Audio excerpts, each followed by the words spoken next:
Salut à tous et bienvenue sur Elric Studio Jeux de plateau. Aujourd'hui on se retrouve avec Shadows of Brimstone, City of the Ancient, un jeu de Jason C. Hill proposé par Flying Frog Productions. Donc c'est l'édition révisée et c'est un jeu qui propose en fait une exploration de donjons, de mines plus exactement, dans le vieux Far West. Et dans une certaine dimension Lovecraftienne, parce qu'on retrouvera pas mal de créatures tentaculaires et autres monstres effrayants, face auxquels devront agir nos héros. Voilà. Petit aparté sur Shadows of Brimstone. Moi, c'est un jeu que j'ai acheté il y a quelques mois déjà sur une boutique en ligne bien connue, et on trouve aujourd'hui cette référence assez facilement sur cette boutique en ligne notamment. J'ai pas consulté l'entièreté de l'offre, hormis les Amazon et compagnie qui proposent des prix ahurissants. Voilà, il faut savoir que le corset là qui vous est présenté aujourd'hui coûte quand même la bagatelle de 90 €. Alors évidemment, c'est une très grosse boîte. Je ne sais pas si on s'en rend compte à l'écran, mais c'est une très grosse boîte avec beaucoup de contenu. Des figurines, des tuiles, des cartes, des tokens en pagaille, de nombreux dés, des fiches, des charts, enfin tout ce qu'on veut. Il y a énormément de matériel. Maintenant, voilà, c'est un vrai budget. C'est un jeu que j'avais réellement envie de tester. J'ai mis du temps parce que toutes les figurines sont à assembler, il faut le savoir, et à peindre. Elles sont toutes grises, hein, comme celle-ci par exemple, là au début. J'ai pas terminé, mais bon, j'ai quand même testé le jeu et fait quelques parties d'introduction.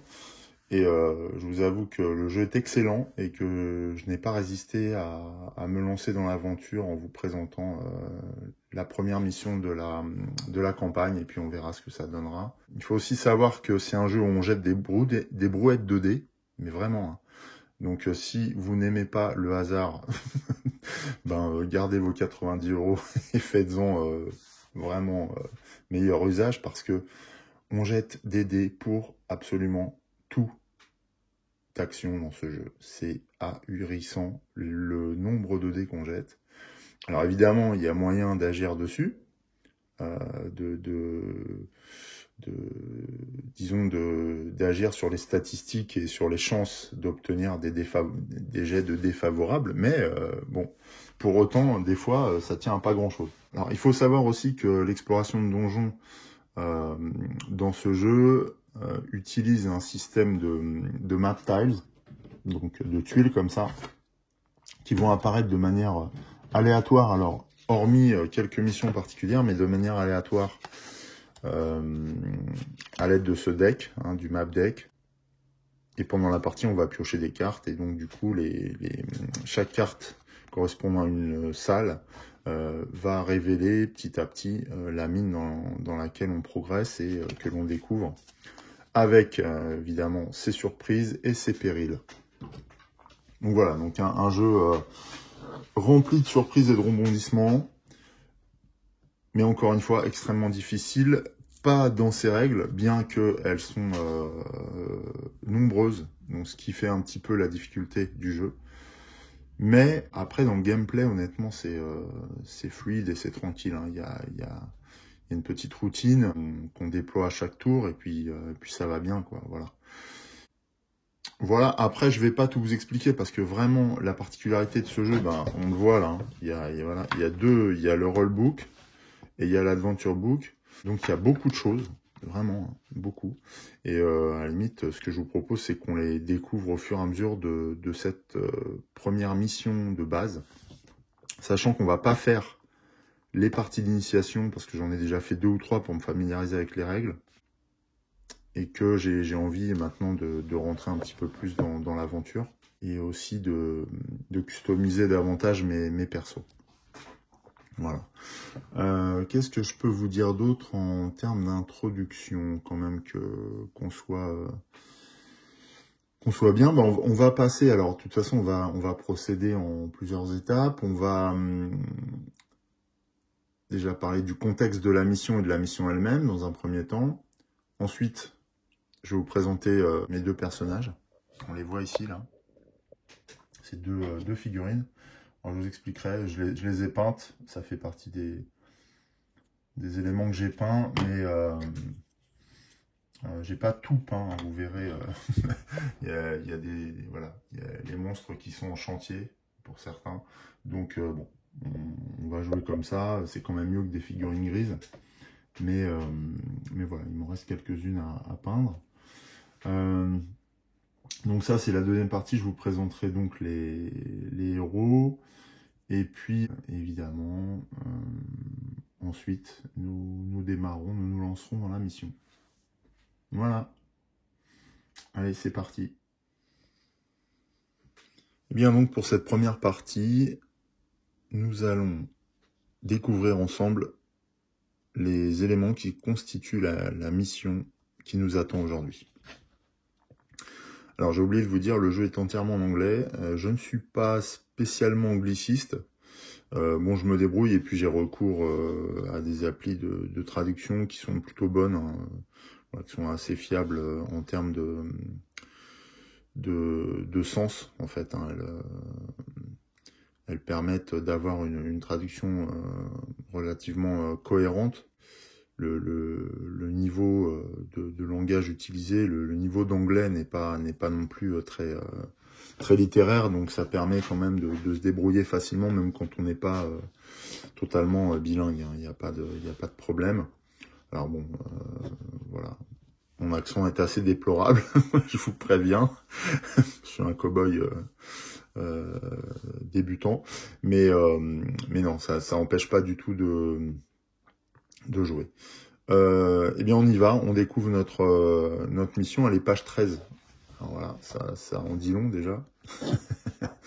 Voilà, alors juste en préambule, on voit qu'il y a dans ce corset, il y a 12 missions de proposer. On a voilà, mission list ici, et on a 12 missions, et puis il y a un système, on voit là, avec des lancers de dés, de randomisation des missions si on le souhaite, mais pour bien sûr, choisir les missions est totalement autorisé hein, dans la règle du jeu. Voilà, on voit rolling randomly versus choosing. Donc on peut tout à fait adopter l'une ou l'autre approche pour élaborer en fait les différentes composantes de son aventure.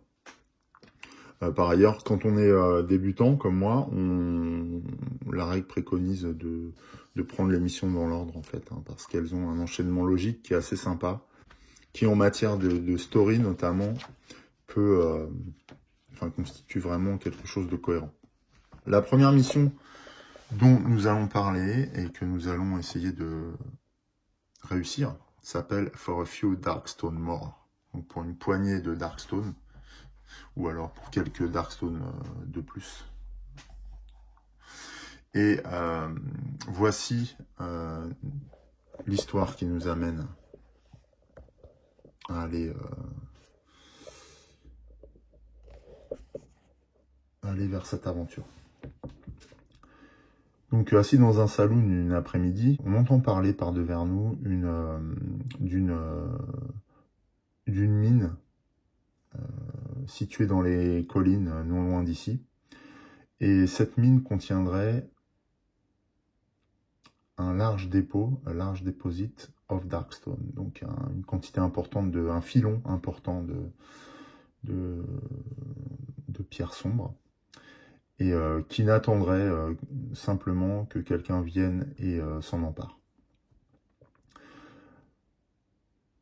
Ce bruit, cette rumeur nous paraît trop belle pour être vraie, et elle l'est probablement. Mais le vieux prospecteur, le vieux chercheur d'or qui en parle, jure sur lui-même que s'il avait 20 ans de moins, eh bien, il aurait été chercher lui-même ce trésor. il nous explique où se trouve la mine. Et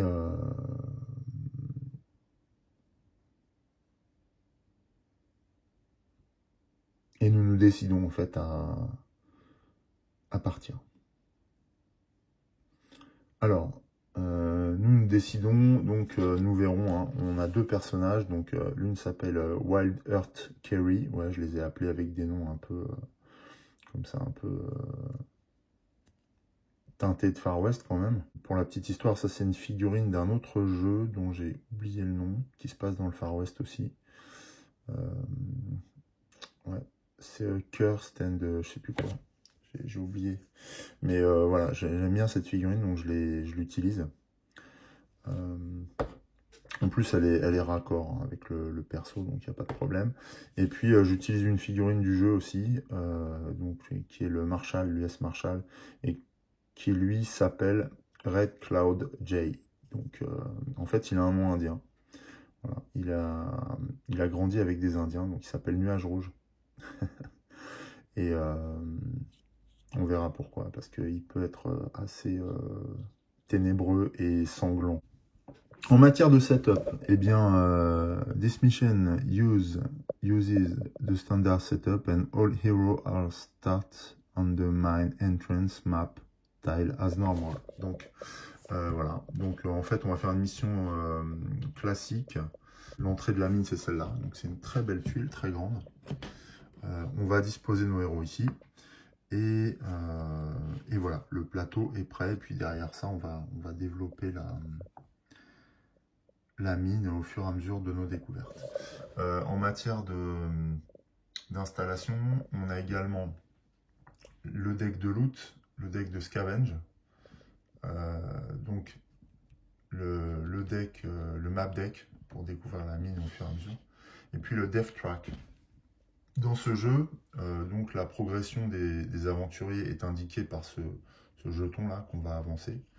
Et à chaque fois qu'on avance en fait, eh bien on va devoir faire un test pour voir s'il est qui s'appelle le test Hold Back the Darkness.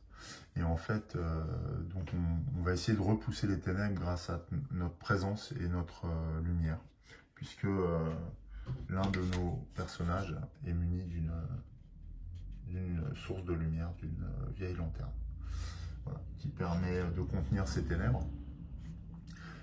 Donc ça, c'est pour le côté aventurier, mais évidemment, les ténèbres ne vont pas se laisser faire et progressent par elles-mêmes dans ce sens-là.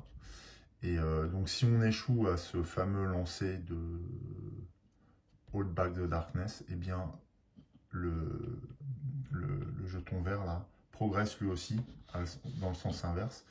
Et on verra que en fonction du secteur où le pion se trouve, eh bien, il y a des événements. Voilà, on a des Blood Spatter qui s'appellent d'une part, et puis on a le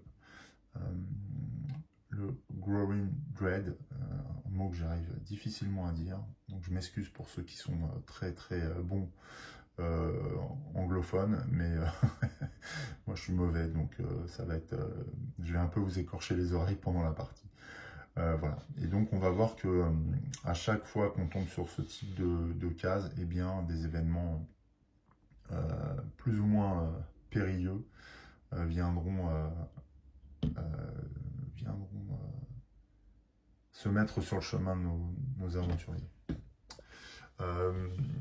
Au démarrage, on commence donc dans la mine. On verra, parce qu'en fait, on a la possibilité dans ce jeu d'explorer d'autres mondes, ce que je n'ai encore jamais fait. Voilà pour la mise en place du terrain et des éléments de terrain. On a aussi de nombreuses cartes, hein, c'est ce que je vous disais. On a les decks de menaces ici, donc menaces de niveau bas, médium, haut et épique.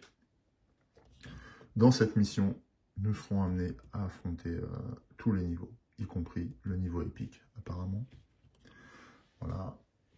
On a un deck de Gear, donc le Gear c'est les découvertes du matériel, des artefacts, donc des objets plus puissants, avec une dimension magique. Le deck Darkness, lui, renferme des événements très très liés à la progression, notamment de ce tracker-là. Et des encounters, des rencontres, donc là, qui peuvent être plus ou moins positives, mais globalement quand même qu'il faut éviter, hein, qui sont plutôt dangereuses dans l'ensemble. Et puis le fameux Green Dread. Alors le Green Dread, c'est un peu particulier, en fait. En fait, le Green Dread sont des cartes qui symbolisent en fait la progression du mal ou des ténèbres dans cette zone du monde. Et on va stacker des cartes au fur et à mesure de la partie. Voilà, non loin d'ici, en fonction de l'avancée du Darkness Tracker. Et ce n'est qu'à la fin de l'aventure, au moment de vérité en fait, hein, où on va devoir affronter vraiment le boss, quoi, on va dire. En tout cas, affronter le mal dans sa plus pure essence, que le Green Dread se manifestera, et là, on révélera ces cartes. Et évidemment, plus on va cumuler, plus on va stacker de cartes de Green Dread au cours de l'aventure, plus notre fin sera soumise à des événements qui ne sont pas du tout amicaux. Donc voilà, le Green Dread est vraiment quelque chose qui va peser sur les aventuriers tout au long de l'aventure et en particulier à la fin. En plus, le jeu est particulièrement, comment dire, ouais, le jeu nous prévoit que, en fait, quand on stack des cartes de Green Dread, en fait, on les met comme ça, voilà, au fur et à mesure, et que comme ça, on ressente un peu la pression des ténèbres qui envahissent peu à peu le monde dans lequel on se trouve. Et voilà. Et donc, on voit le poids du mal augmenter sur nos épaules. Et moi, j'aime bien cette dimension. Voilà. Bref, donc je vous ai presque tout présenté. Bon, je vous ai dit, il y a beaucoup de dés. Alors, un dé 8, on verra, ça c'est pour certaines attaques. Le dé de péril va nous servir à générer, à spawner des créatures. Et puis, des D6 de 2 couleurs, parce que bon, ça permet de faire des jets de dés, et vous verrez d'opposer des hits.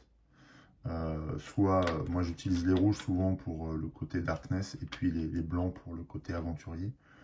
Et puis on verra que d'avoir 2 couleurs, ça permet d'équilibrer, enfin de rendre lisible un petit peu l'utilisation des dés, c'est pas mal. Plein de jetons. Vraiment, il y en a des tonnes dans ce jeu. Là, il n'y en a qu'une petite partie. Voilà. Donc, bon, on va y revenir. Hein. C'est des jetons de blessure, de grit. Ah oui, alors le grit, en fait, c'est un espèce de talent, en fait, auquel on peut recourir pour se sortir de mauvais pas. Ouais, c'est une ressource importante, hein, qui permet de relancer des dés. Hein. Bien sûr, vous avez compris que dans ce jeu, on va passer notre temps à lancer des dés. Donc, pouvoir relancer, faire un reroll sur un dé foireux, enfin sur un jet de dés foireux, c'est quand même un atout important. Voilà, et puis le reste, je vous le présenterai, ouais, juste pour le fun. Voilà, les Darkstone, les cristaux de Darkstone qui nous motivent à aller nous confronter à cet environnement hostile. Voilà, qui vont constituer notre trésor. Ok. Donc voilà un petit peu pour le contexte de l'aventure. Et puis donc la mission, vous l'avez compris, c'est de trouver le filon, hein, et de ramener un maximum de Darkstone. Justement, concrètement, le but de la mission.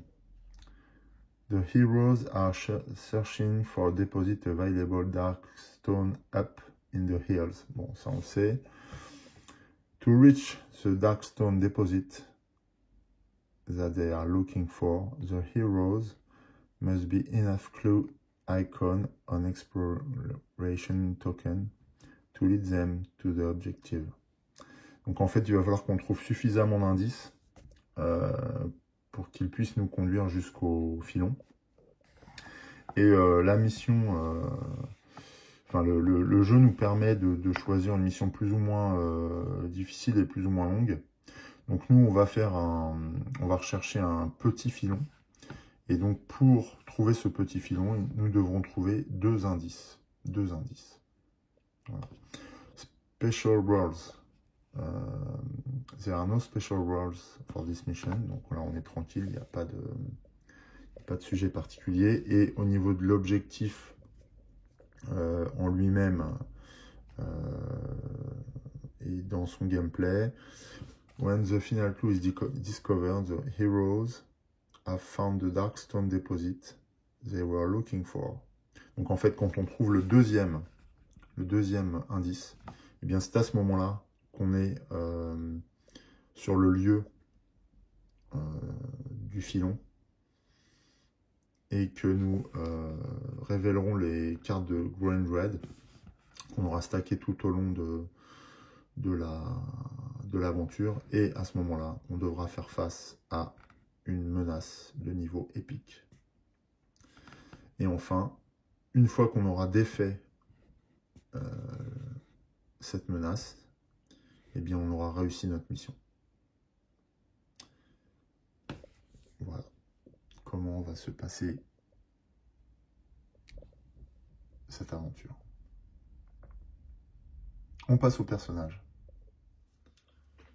Mon premier personnage, ou ma première aventurière, devrais-je dire, donc s'appelle Wild Earth Kerry. Donc on l'appellera Kerry hein, tout au long de l'aventure, je pense. Dont voici la figurine. Et dont voici l'affiche. Elle fait partie de la classe Gunslinger, donc porte-flingue. Voilà. Je crois que c'est ça, Gunslinger. Et donc on voit que c'est une jeune femme absolument charmante, mais avec un regard saisissant et traversant les âmes, et armée jusqu'aux dents. Elle, donc c'est une tireuse d'élite un petit peu, hein, si vous voulez. Voilà. Donc elle a des bonnes stats en matière de tir. En mêlée, elle est moins forte. Alors que représente le 3+, et le 5+, eh bien c'est le résultat qu'il faut obtenir pour que notre hit soit un succès. Hein, donc si on obtient sur un jet de D6 3 ou plus, eh bien le shot atteint sa cible et donc inflige des dégâts. En mêlée, donc c'est en combat rapproché, c'est plus difficile pour elle. Il lui faut un 5+ pour réussir. Hein. Donc on voit que c'est compliqué. En combat, donc en combat rapproché à main nue, elle dispose d'un seul dé. Donc on voit que c'est vraiment pas sa spécialité. Elle a un max grit de 2. Ça veut dire qu'elle peut cumuler 2 grit simultanément pour s'en défausser au moment où elle le souhaite. Elle ne peut pas aller au-delà. Okay.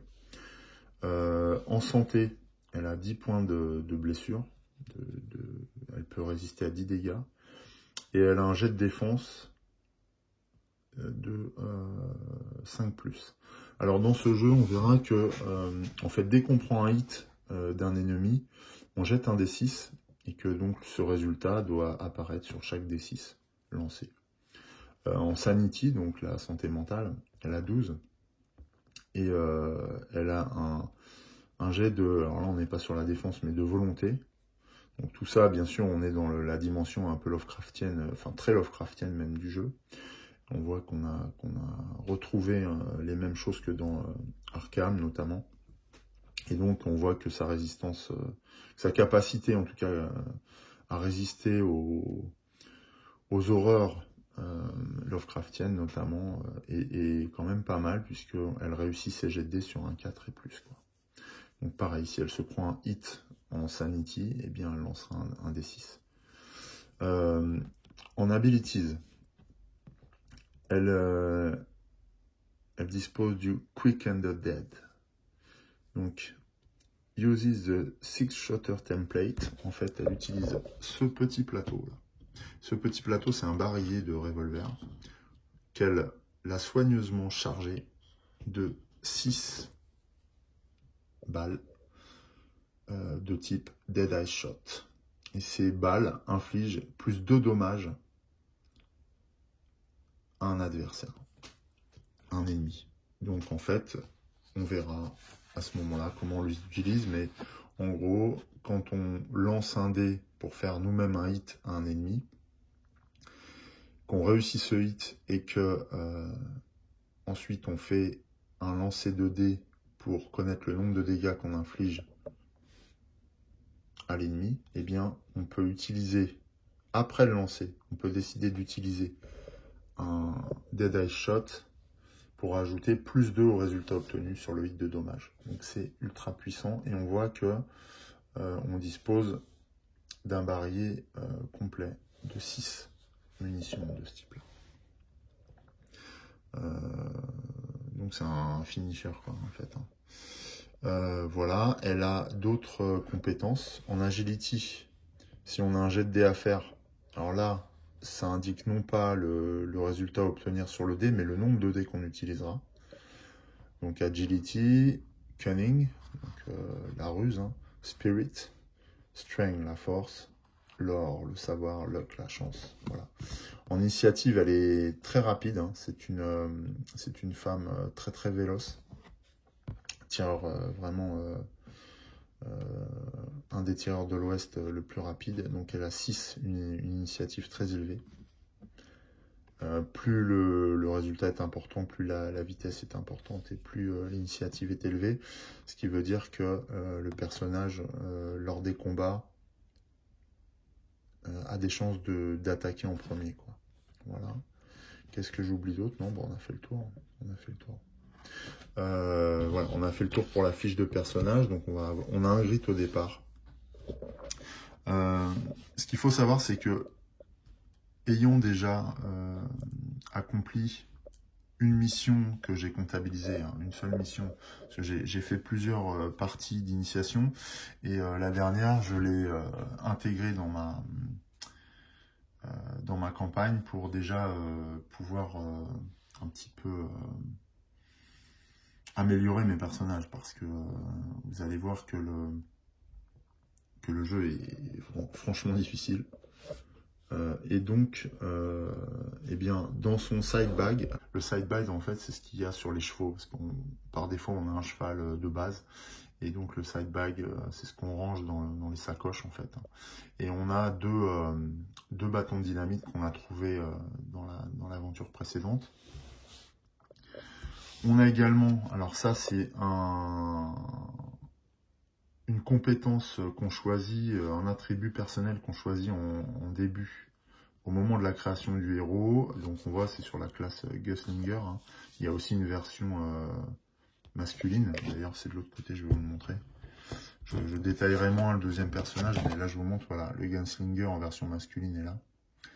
Moi j'ai pris la version féminine que je trouve vraiment absolument terrible. Et puis j'aime bien avoir un personnage féminin. Et donc voilà, donc ça c'est une compétence supplémentaire qu'on va choisir en fait au début de l'aventure et qui nous suivra pendant toute la durée de vie du personnage. Donc là c'est le quick draw, donc elle dégaine très vite. During the first turn of the fight, you are initiative 10 and may gain +1 shot with a gun. Donc, en fait, dans n'importe quel combat, hormis les embuscades, on va gagner une initiative de 10 et en plus, on va gagner un tir supplémentaire parce qu'elle est tellement rapide qu'elle peut cumuler davantage de shots, quoi. Donc, c'est pas mal. Alors, normalement, elle a qu'un pistolet. Classique avec une portée de 6 et 2 shots, c'est-à-dire que on peut tirer 2 fois avec. Mais donc j'ai acheté ça en ville. Je vous montrerai parce que vous verrez que il y a les missions dans ce jeu, mais il y a également Et c'est ce qui est assez génial dans ce jeu, c'est qu'il y a des intermissions, et que les intermissions constituent des aventures à part entière. Et que même entre les missions et les intermissions qui peuvent se passer en ville, il y a les voyages, et que pendant les voyages, il se passe aussi des trucs. Et à toutes ces étapes, on lance des dés. Donc quand je vous dis que véritablement, ceux qui n'aiment pas les dés, bah, vraiment, laissez tomber cette vidéo, hein, vraiment, perdez pas votre temps, parce que là, c'est délirant, quoi. C'est délirant tout ce qu'on lance. Et en même temps, c'est ce qui met du sel dans toutes nos actions, parce qu'on a quand même un moyen d'agir, donc on espère toujours. C'est pas des jets de dés totalement hasardeux, on joue pas aux petits chevaux, on peut agir sur ces jets de dés, mais il y a toujours cette tension. Et c'est ce qui est génial dans ce jeu. Oui, donc elle dispose de 2 pistolets. Alors, j'ai mis une deuxième carte pistol pour m'en souvenir, parce que j'ai peur d'oublier, mais en fait, c'est un light pistol, et la différence entre les deux, c'est que le pistolet classique, lui, peut infliger des hits critiques, mais pas le light pistol. Alors, je vous expliquer ce qu'est un hit critique. En substance, c'est simplement que le hit critique inflige des dommages qui ne peuvent pas être réduits par la défense de l'adversaire. Voilà. Donc maintenant, elle a 2 pistolets, conformément à la gravure qui nous la présente.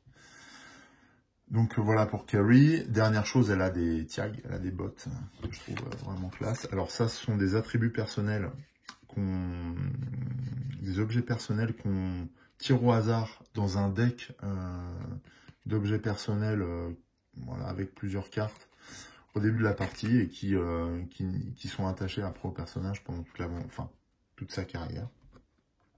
Donc elle a des bottes, ça lui donne plus 1 en agility. Donc ici, on aura un dé de plus. Et plus 1 en move. Donc en move...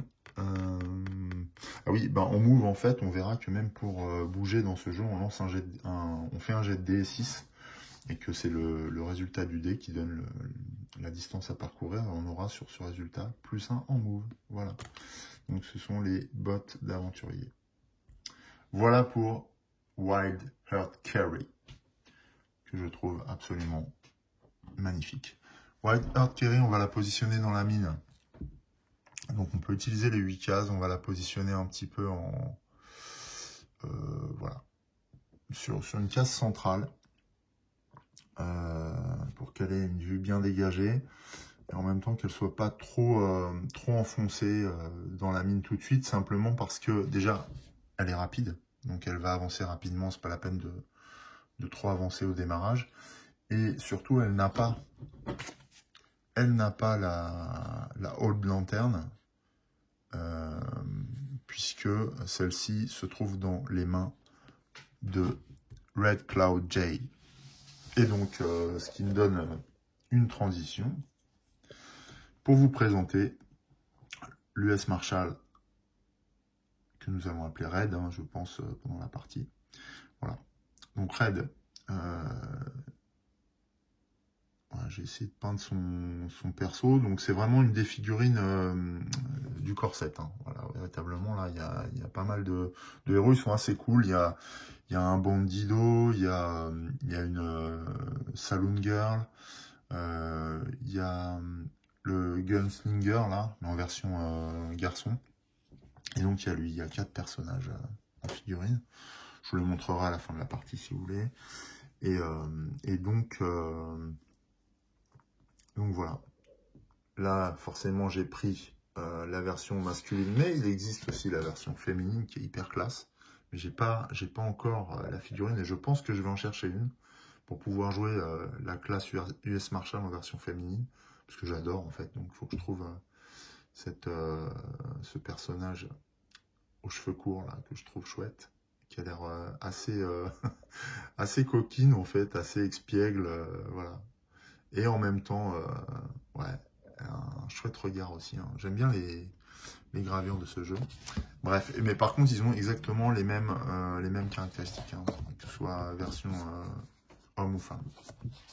Alors, reprenons notre version masculine. Alors, j'ai choisi, alors vous allez me dire, c'est pas très original, on aurait pu prendre, je sais pas moi, une classe type Bandido, quoi, pour changer, ou ou la Saloon Girl, ça aurait été sympa. On a aussi le joueur de piano, qui est cool. Mais en fait, là, vu que c'est ma première campagne, j'ai besoin d'un tank. Et en fait, l'US Marshall est conçu comme ça. Vous allez le voir tout de suite. En effet, bon, en combat, en mêlée, il lance 2 dés. Il a un résultat en mêlée de 4+, donc bah, voilà, sur un 4+, il touche. En range, il a 4+ aussi, sachant qu'il a un shotgun, en fait, un fusil double canon. Et la particularité du shotgun, en fait, donc dans ses abilities, c'est que once per turn, when you kill an enemy with a shotgun, you gain +1 shot with a shotgun. Donc en fait, si on bute un ennemi avec le fusil, on peut retirer sur un autre adversaire, puisque c'est un double canon. Donc en fait, on repousse un petit peu les vagues d'assaut grâce à une arme puissante.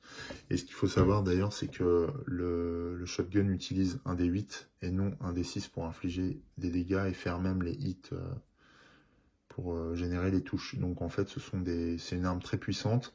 Et le critique, le jet critique est aussi facilité puisque on fait un jet critique sur le D8 à partir du 6. Donc 6, 7, 8 sont des résultats critiques.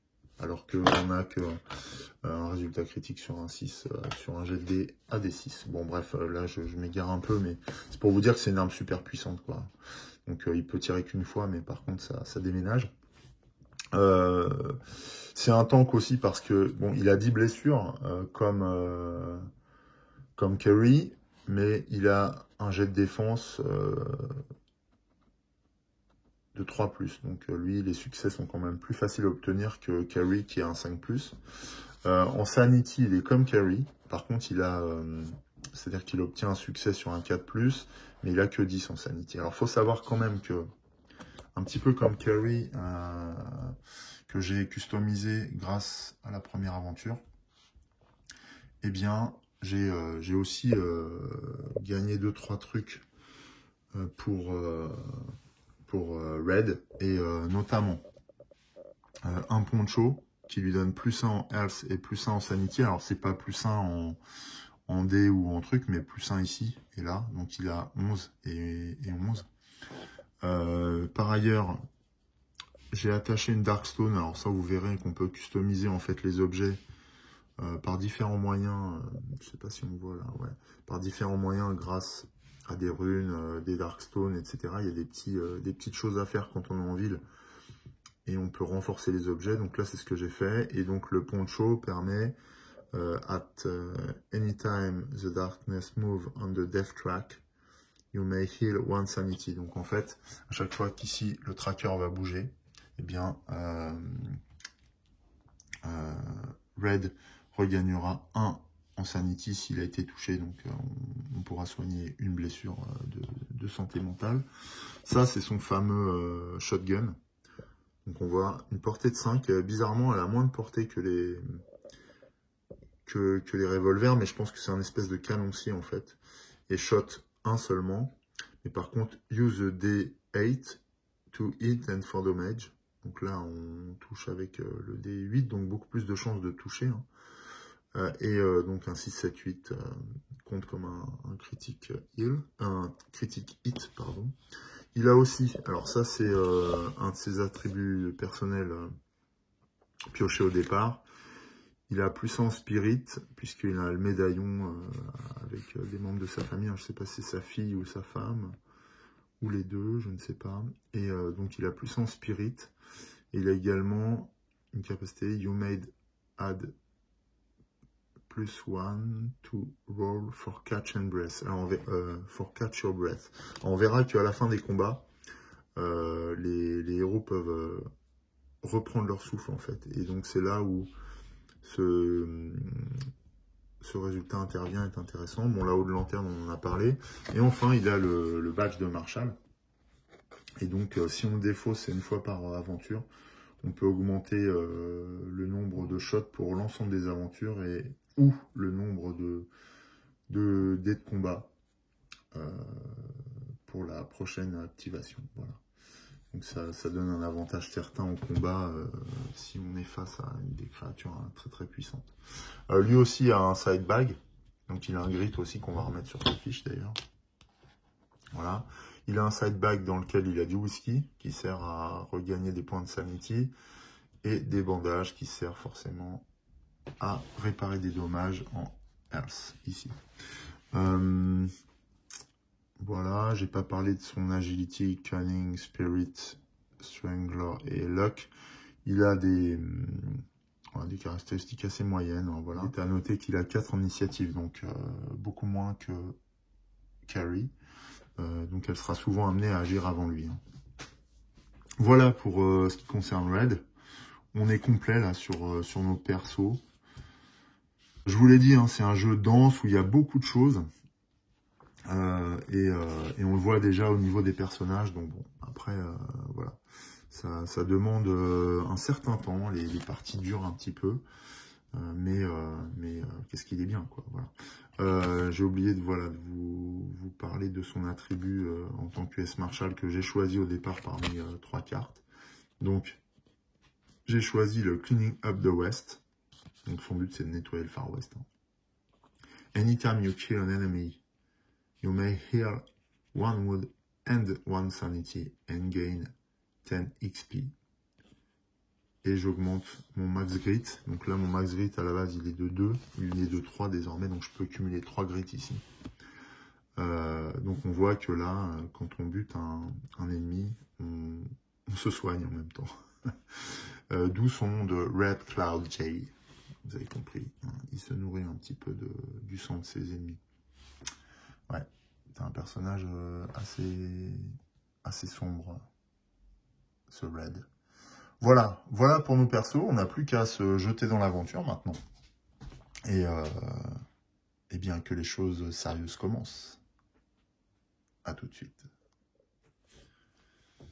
Voilà, nos 2 personnages sont arrivés à cheval dans la mine, sans encombre pour l'instant. Et donc on a placé Red devant et Carrie à son flanc gauche, légèrement en retrait, puisqu'elle a un mouvement qui est plus important.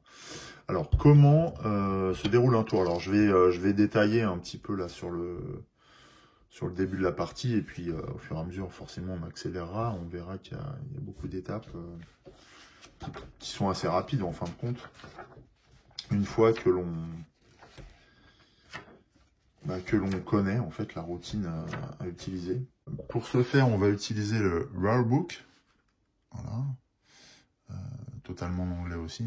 Donc là, avec les menaces qui se pointent. Ouais. Et on y va. Donc le Game Turn est décrit page 13 également, décidément. Alors ce chiffre peut nous porter bonheur, on ne sait jamais. Mais voilà. On est aventure page 13 et le Game Turn est également page 13. Pour ceux qui sont superstitieux, c'est peut-être un signe, je ne sais pas. Alors, allons-y. Voilà. Each game turn has 4 steps that are completed in the following order. Donc, d'abord, le Hold Back the Darkness. Alors, le Hold Back the Darkness, le jet que nous allons faire, consiste à lancer 2 dés. Alors, je vais lancer les rouges pour le Hold Back the Darkness cette fois, parce que c'est un petit peu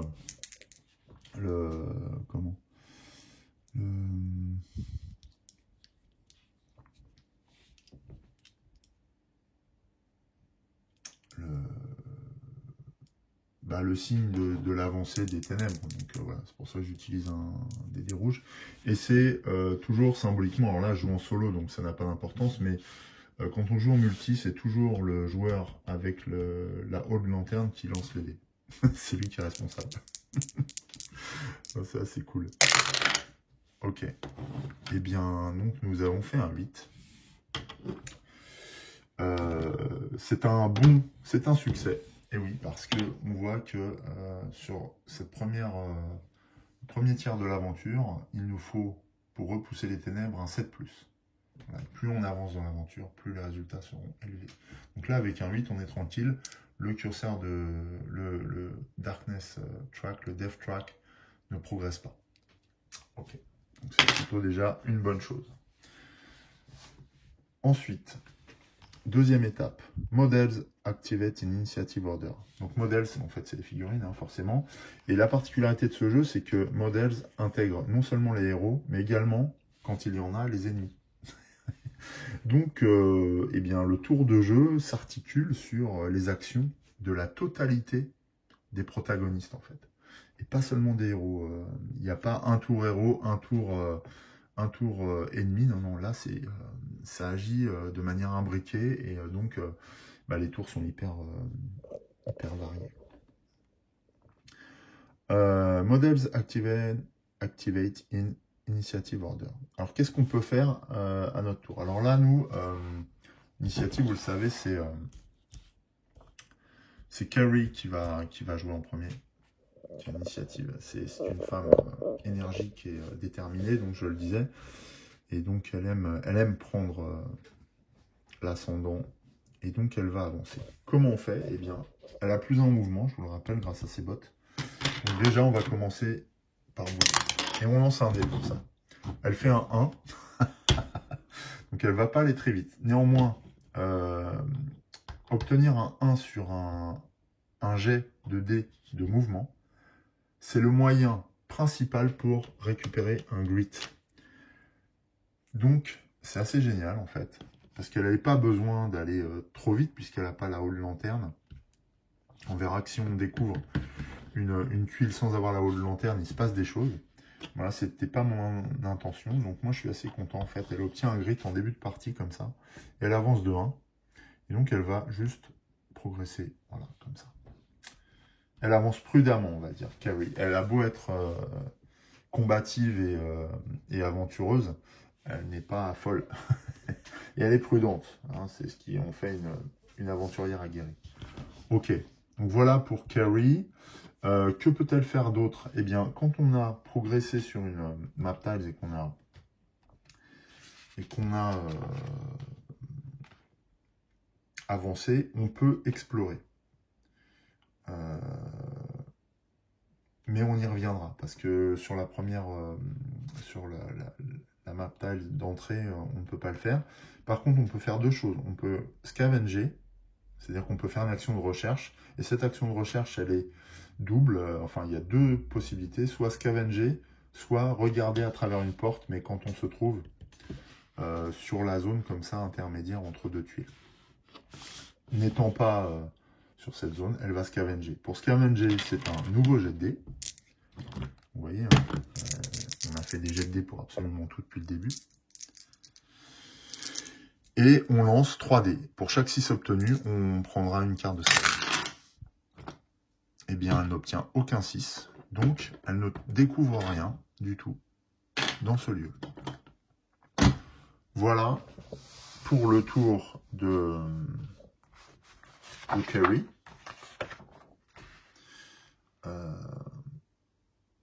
C'est au tour, donc on continue le step 2, donc Models Activate, Initiative Order. Donc on a activé Carrie, maintenant on va activer J, Red Cloud J, donc Red, qui a 4. Et donc de la même manière, il va se déplacer. On jette un dé. Lui aussi fait un 1, décidément, ils ne sont pas vraiment décidés. Et le bon côté, donc c'est qu'ils obtiennent un grid supplémentaire. Alors là, je n'ai pas relancé le Hold Back the Darkness, hein, puisque c'est fait une fois par tour, si vous voulez, une fois par round. Et le round, en fait, eh bien, il comporte les 4 étapes. Donc on le fait qu'une fois par round. Donc il se déplace de 1 également. Bon, voilà. Et eh bien, du fait, il va scavenger, enfin, il va tenter de scavenger aussi, lui. Voilà, je vais juste trier mes dés. Donc il lance 3 dés également. Va-t-il obtenir un 6? Eh bien non. Donc il ne découvre absolument rien sur cette tuile. Alors c'est pas grave, ils peuvent encore progresser. Et on peut scavenger plusieurs fois. Tant qu'on n'a pas réussi à trouver quelque chose, on peut fouiller. Hein. Donc il n'y a pas de problème. Ah, chose que j'ai oublié, qui sont devant vous, ce sont les jetons d'exploration. On va les mélanger. Parce que là, pour le moment, on va pas s'en servir. Mais dès qu'on va trouver une nouvelle pièce, eh bien, on devra placer un jeton d'exploration. Et ces jetons d'exploration sont le moyen de trouver des indices. En fait, vous savez, la mission doit trouver 2 clous, 2 indices. Et en fait, c'est sur ces jetons qu'on trouve les indices. Donc on verra, ce sont des petits points d'exclamation rouges. Et donc c'est mélangé là-dedans. Donc on mélange tout. Comme ça, je le fais avec vous. Je voulais absolument le randomiser avec vous parce que ça fait partie de l'aventure. Et là-dedans, évidemment, il peut y avoir des rencontres plus ou moins... enfin, vous verrez, plus ou moins heureuses et plus ou moins périlleuses. Donc on va se faire un deck, comme ça. Et il sera prêt à être utilisé lors de notre avancée. Alors on n'en met pas sur la première tuile. Ok. Room Exploration. Il n'y a pas de Room Exploration puisqu'il n'y a pas de pion d'exploration. Hein. On voit que c'est ça. La phase d'exploration consiste à retourner ce token-là. Et donc, End of Turn. Donc là, End of Turn, bah, c'est les effets éventuels qu'on peut avoir à mettre en œuvre, mais là, en l'occurrence, il n'y a aucun effet. Donc c'est un nouveau round. Et eh bien, nous allons de nouveau effectuer le Hold Back the Darkness. Donc on reprend 2D. On fait un 8. Donc encore un bon résultat. Les ténèbres ne progressent pas. Elles sont retenues par notre lanterne. Ok. Carrie va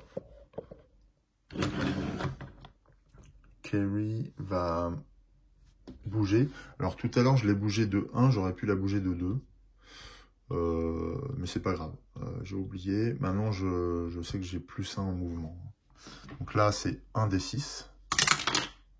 Elle fait un 5. Donc potentiellement, elle peut se déplacer de 6. Voilà. Grâce à ses bottes. Donc, ça fait quoi? 1, 2, alors 1, 2, 3, 4, 5, 6. Alors si je la mets là, en fait, elle se retrouve à devoir révéler la prochaine tuile, mais sans la lanterne, ce qui ne m'intéresse pas. Parce que si elle fait ça, en fait, elle devra... alors, c'est un nom. Elle devra faire un jet de dés, ça vous étonne. Et voilà, elle devra faire The Old Lantern and Voices in the Dark. Donc, en fait, oui, la lanterne illumine. En fait, on considère que le personnage qui a la lanterne illumine la totalité de la tuile qu'il révèle. Mais quand on n'a pas cette lanterne, eh bien, on avance dans les ténèbres. Et là, on pense entendre des voices in the dark. Et ça peut générer des dégâts de santé mentale. Et en fait, on est obligé de subir D6 Horror Hits. Donc en fait, c'est quand même un coût vraiment très élevé pour révéler une tuile quand on n'a pas la haute lanterne. Donc on va éviter de le faire autant que possible. Alors, on sera peut-être amené à le faire, mais là, on va éviter. Hein. Au début de l'aventure, c'est un peu chaud. Donc on va éviter. Alors, donc 6, elle va arriver jusque là. Et en plus, ça va lui permettre, donc elle se met en couverture en fait, hein, de raid qui, j'espère, lui, va progresser aussi. Et elle va scavenger. Donc scavenge, c'est 3d6. Et on n'obtient rien du tout. Donc elle ne trouve absolument rien. Carrie a beaucoup de mal à se concentrer. Hein. Je pense qu'elle est... elle est plutôt intriguée par... elle a envie d'avancer, je pense. Elle est impatiente. Hein. Pour l'instant, voilà. Elle se fiche un peu de ce qu'elle trouve. Désormais, c'est Red qui va avancer. Et lui, il fait un 6. Donc c'est très bien. Et donc 6 pour Red, ça fait 1, 2, 3, 4, 5, 6. Donc en fait, quand on arrive à la limite en matière de règles, le mouvement s'interrompt. Voilà, donc Red est là, et c'est à ce moment-là qu'il peut choisir entre Scavenger ou Looking Through a Door. Et donc là, forcément, eh bien, il va explorer. Alors, que fait-on dans ces cas-là? Eh bien, on prend le deck, le map deck. Je vais le remélanger avec vous avant de l'utiliser. Voilà, je l'avais mélangé, mais comme ça, c'est totalement fait ensemble.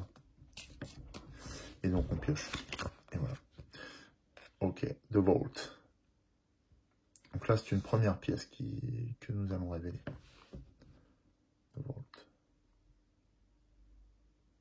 Ok, je vais chercher la tuile et je reviens vers vous tout de suite. Voilà, donc j'étais chercher la pièce, la tuile qui correspond à The Vault, donc la voûte. Et on voit alors la carte indique le point d'entrée par laquelle arrivent les aventuriers. Donc on va la mettre dans ce sens-là. Donc en fait c'est simplement comme ça. Voilà. Et donc ça donne le sens dans lequel on dispose les tuiles. Alors il faut savoir que la règle prévoit également qu'on a la possibilité de faire tourner les tuiles si les unes ne s'imbriquent pas aux autres. Enfin voilà, il y a différentes possibilités, mais en tout cas, de manière standard, l'entrée se fait par ce côté. On voit aussi qu'il y a des chiffres ici, 1, 2, 3, 4, 5, 6, ça correspond à toutes les sorties qui existeraient potentiellement, et on verra que là encore, grâce à un jet de dés et au token d'exploration, on va pouvoir déterminer si toutes ces entrées ou si toutes ces sorties existent. Donc ça, on va le faire tout de suite. Donc là, je mets en place. Voilà. Donc c'est le matériel est nickel, hein. Ça s'emboîte parfaitement, c'est raccord, c'est propre. Franchement, le matos dans ce jeu est vraiment parfait. Les figurines sont pas mal en plus, je trouve. Après, voilà, moi j'aime bien trouver des figurines à moi, mais celles qui sont fournies sont vraiment sympas. Voilà, donc on est bien là, c'est exactement ça. Sur ce type de salle, on met tout de suite un jeton d'exploration. Ok, voilà. Et donc là, la phase de Models Activate est terminée. Donc du coup, on va passer à la phase de Room Exploration. Donc c'est la phase 3. Et c'est simple, hein. Ça consiste à retourner le jeton d'exploration. Donc on y va direct. Donc, voilà. Alors, il y a des bonnes et des mauvaises nouvelles sur cette tuile, sur ce jeton. Attaque. Bon, je pense que là, vous avez tous compris. En fait, bien, on n'est pas tout seul. Et voilà, des créatures hostiles sont présentes. Ça, c'est sûr. Donc, on va voir tout de suite comment ça se passe. On trouve tout de suite un indice, donc sur les deux recherchés.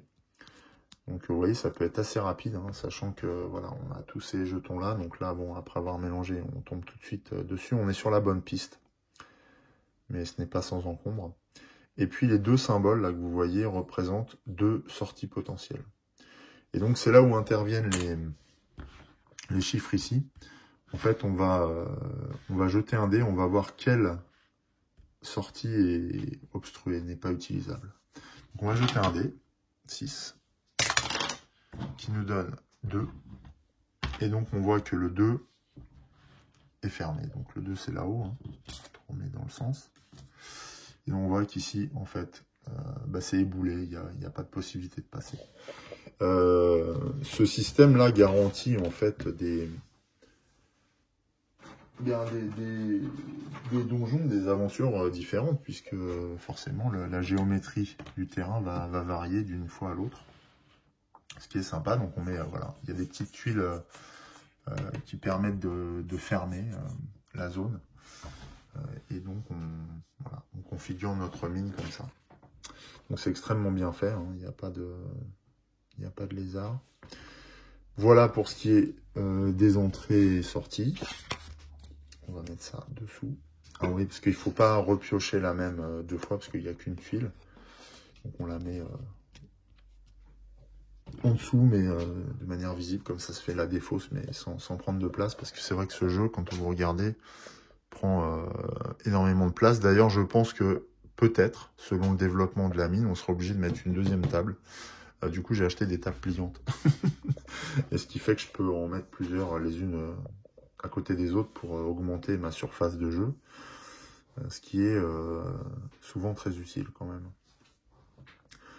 Donc, les portes c'est fait, le fait d'avoir découvert un indice c'est super, mais il y a maintenant à résoudre cette attaque. Alors, l'attaque, comment ça se passe? Eh bien, dans un premier temps, il va falloir... Alors, je tourne les pages pour être vraiment conforme à la règle. Et donc on va aller, de toute façon le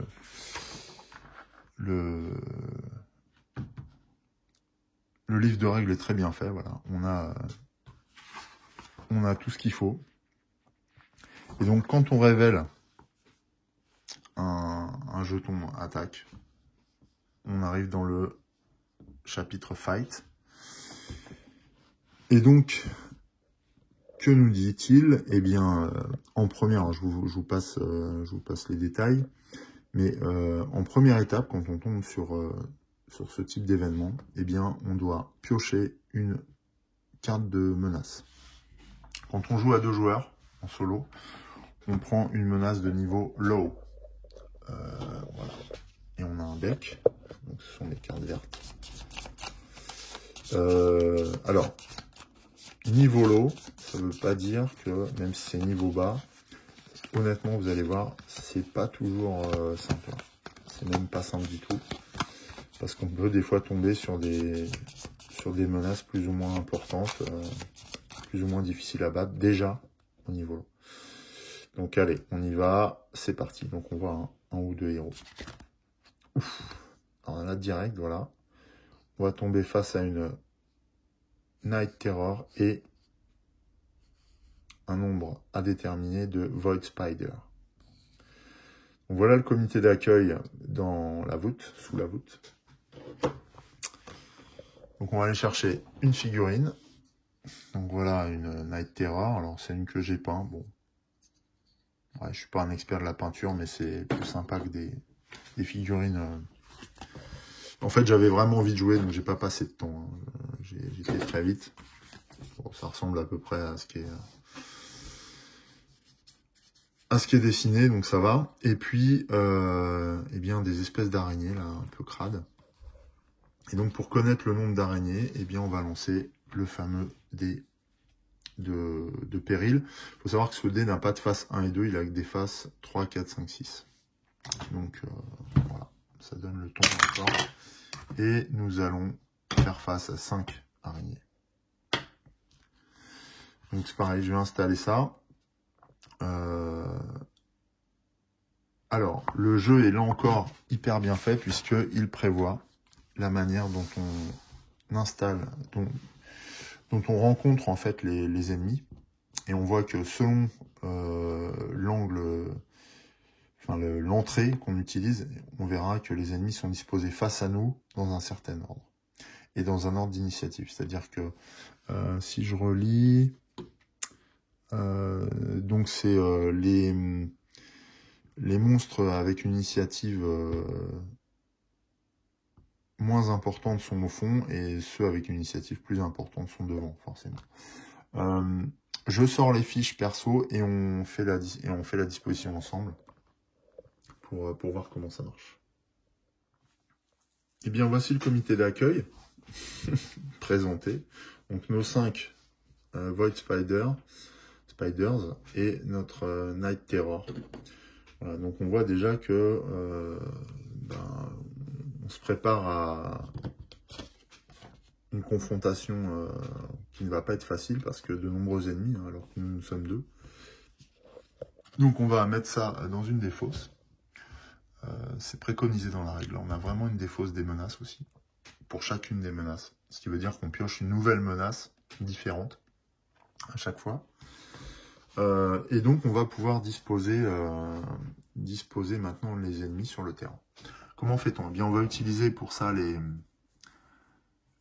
fiches d'ennemis. Alors, ça fonctionne à peu près comme les fiches personnages. Finalement, c'est assez proche. Hein. On va prendre la Night Terror, j'aime bien. Voilà. Comme ça, je vous présente ça. Donc, la Night Terror, elle a une particularité, c'est que c'est une cible large. Elle a 3 initiatives, donc moins que nos personnages, mais on verra que les Void Spider, elles, ont 6. Donc, ça devient tout de suite compliqué. Abilities, Terror 2, ça veut dire que en fait, cette créature provoque la terreur chez nos personnages et on doit faire un jet de Horror Hits à chaque tour pour chaque personnage situé sur la même map tile que la créature. Donc là déjà tactiquement il va y avoir une gestion pour éviter de se prendre trop de dégâts de santé mentale. Mais là encore, vous voyez des jets de dés. En mouvement, il a 5. Donc il se déplace quand même assez vite. Escape, alors c'est pas lui qui sauve, mais c'est le jet de dés nécessaire. C'est le résultat à obtenir sur un jet de dés d'escape pour permettre à un de nos aventuriers d'échapper à son contact direct en mêlée. Voilà. Range, il n'a pas d'attaque à distance et en mêlée, il est assez maladroit, donc il touche sur des 5+. Néanmoins, il a 4 en combat, ce qui veut dire qu'il lance 4 dés d'attaque, donc 4 pour faire 4 hits potentiels. Et donc s'il fait un 5+, sur chaque dé, il inflige 4 dommages par hit. Ce qui veut dire que potentiellement, s'il réussit ses 5 hits de combat, il peut infliger 4 x 4, 16 dommages. Donc vous voyez qu'il est maladroit, il est pâteau, mais par contre s'il nous touche, eh bien, il peut détruire instantanément un de nos personnages, puisqu'en health, elle a 10, et donc Jay a 12, en fait, parce qu'on a un health en sanity, et puis il y a un autre health, je sais plus où, je vais vérifier, mais je vais vous le redonner. On a 12 en health pour le Marshal. Voilà. Par ailleurs, il a 3 en défense, c'est-à-dire que lui, à chaque fois qu'on fait un hit, donc qu'on réussit à le toucher et qu'on fait des dommages sur un dé 6, eh bien, sa défense absorbe 3 de ces dommages. Par exemple, si je lance un dé 6 que je fais 6, eh bien, non, que je fais 5 plutôt, eh bien, je vais lui infliger 2 dégâts et non pas 5. Pourquoi? Parce qu'il inflige, il a une défense de 3. Et ça sur chaque dé, hein. C'est pas sur l'ensemble des dés, c'est sur chaque dé. Donc on voit que c'est difficile d'entamer sa santé, mais c'est normal parce que c'est un personnage, c'est une créature assez résistante. On voit qu'il y a une espèce de carapace de pierre en plus, on ne sait pas trop quoi, dessus, et donc il n'est pas facile à blesser, quoi. Il a 12 dégâts, 12 points de santé, et donc il rapporte 10 XP quand on tue, et plus 5 XP à chaque fois qu'on lui inflige au moins un dégât. Donc ça c'est intéressant. Ici il y a une elite chart, bon mais ça je vous en reparlerai, c'est quand dans certains contextes les créatures sont beaucoup plus fortes et donc commencent à avoir des abilities supplémentaires que l'on tire au sort sur la Elite Chart. Et là, les choses se compliquent encore grandement. Et d'ailleurs, on parle d'évolution aussi dans les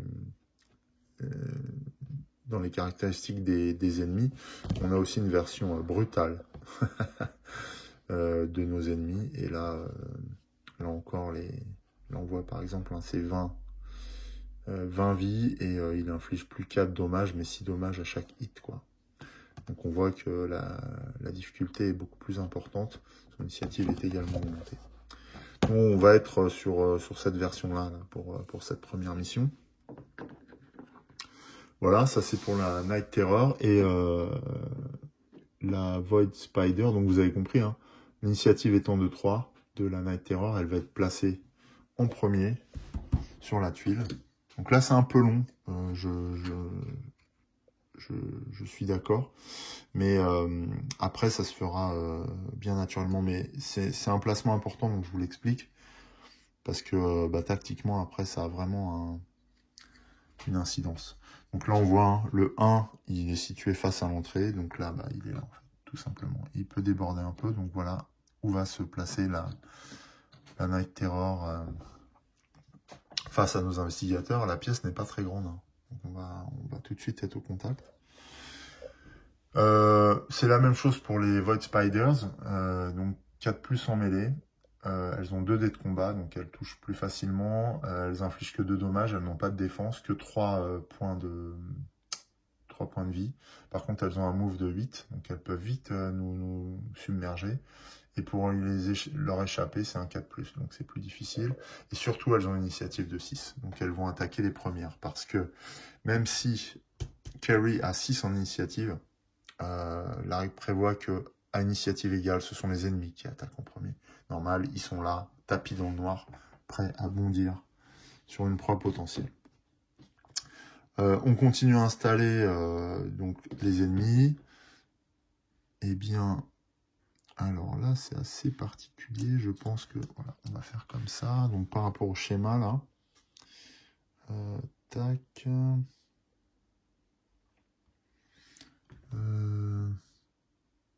Ouais, parce que là, il y a un mur, donc on peut pas. Donc on peut en mettre un là, ça c'est sûr. Ici, il y a un mur, ici, il y a un mur. Moi, je pense qu'on peut en mettre une là aussi. Paf, voilà. Ouais, il y a un d'écart, c'est une espèce de damier qu'on forme. Et puis après, on va repartir là-bas au bout. Et ainsi de suite. Voilà, comme ça. Et donc voilà la configuration de départ de nos ennemis. Donc on est bien sur cette configuration-là, si on la met dans le même sens que notre tuile. Donc voilà, le premier ennemi à l'initiative la plus basse est au fond, et puis les autres sont devant dans l'ordre. Voilà, donc ça c'est pour la disposition. Et maintenant, on va passer à l'escarmouche. Voilà, donc c'est le premier round du combat. Et avant toute chose, on va déterminer l'ordre d'initiative. Alors, il faut savoir que le round de combat se déroule exactement comme un tour de jeu classique sans ennemis sur le terrain. C'est-à-dire qu'on va suivre les quatre étapes habituelles. Je vais juste indiquer l'ordre d'initiative des ennemis en présence. Alors en principe, dans la mesure où les Void Spiders ont 6 et que notre héroïne Carrie a 6 également, priorité donnée aux araignées. Mais dans la mesure où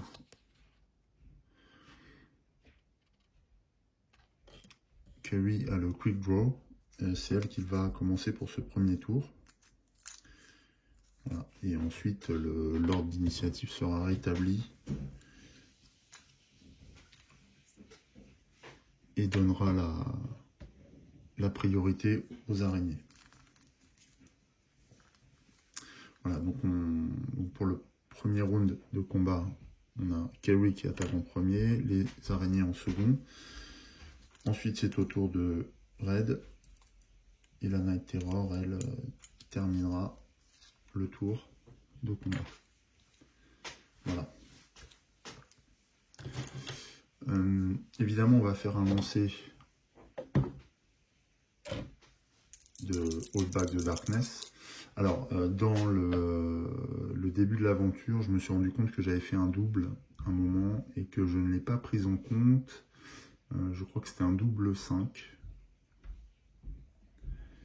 Ouais, j'ai fait un double 4 ou un double 5. Donc en fait on va se l'appliquer parce que sinon on s'avantage. Et donc quand on fait un double, on ne fait pas progresser le dev track, mais par contre on va se prendre forcément des problèmes sur le museau. Donc on doit regarder le double que l'on a obtenu et comparer avec le résultat présent dans la charte. Donc là, si on avait fait double 5, the rocky ceiling of the mine shaft is unstable and prone to collapse. Donc each hero in the mines immediately takes D6 hits. Donc en fait le plafond de la mine s'est effondré et on s'est pris des rochers sur la tête. Voilà, ce qui fait qu'on va se prendre des 6 hits. Alors c'est pas des 6 dégâts, c'est des 6 hits. On va se le faire parce que sinon ça avantage vraiment. On va jeter des dés jaunes et après on commencera seulement le tour de combat. Voilà, alors j'en ai peut-être fait un deuxième, je me souviens plus. Mais bon, je vais résoudre celui-là. Alors, des 6 hits, c'est pour chaque each hero. Ouais. Donc, des 6 hits. Donc, pour Carrie, on commence par Carrie. On va voir ce qu'elle se prend. Donc, c'est 4 hits. Donc, 4 hits. Alors, des 6 hits.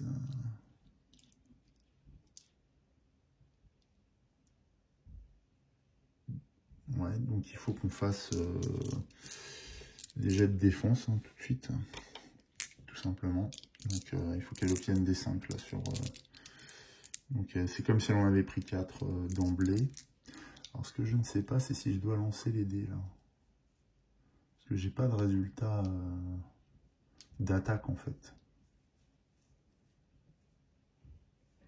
Donc je pense que non, il faut se défendre directement. Donc on va prendre des dés blancs. Elles sont 34. On prend 4 dés blancs et sur des 5+, elle évite le dé. Ok, donc on voit qu'elle évite 2 rochers, mais elle s'en prend 2 quand même sur la tête, donc elle prend 2 blessures.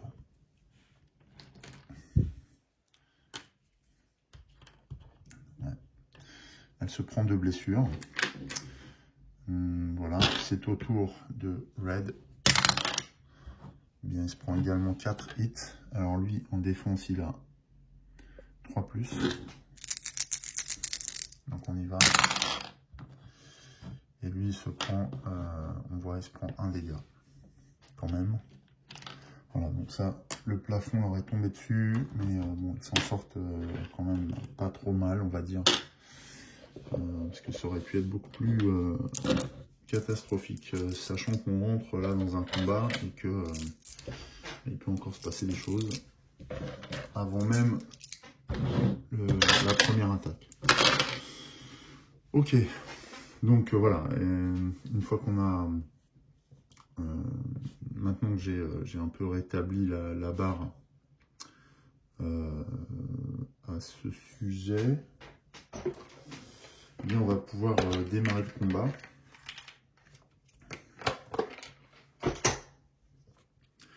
On va pouvoir démarrer le combat tranquillement en essayant de ne rien oublier.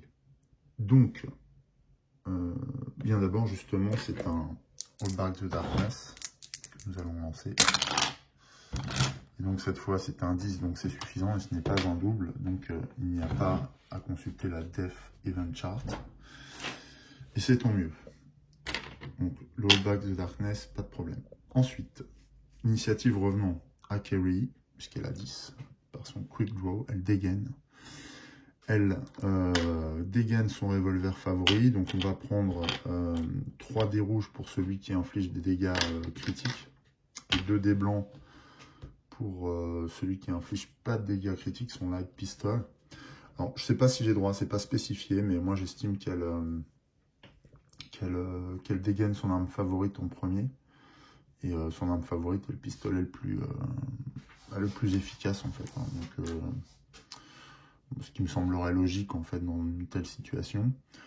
Donc on lance tous ces dés là. Elle touche en attaque à distance avec un 3+. Et on voit ce que ça donne tout de suite. Alors, elle obtient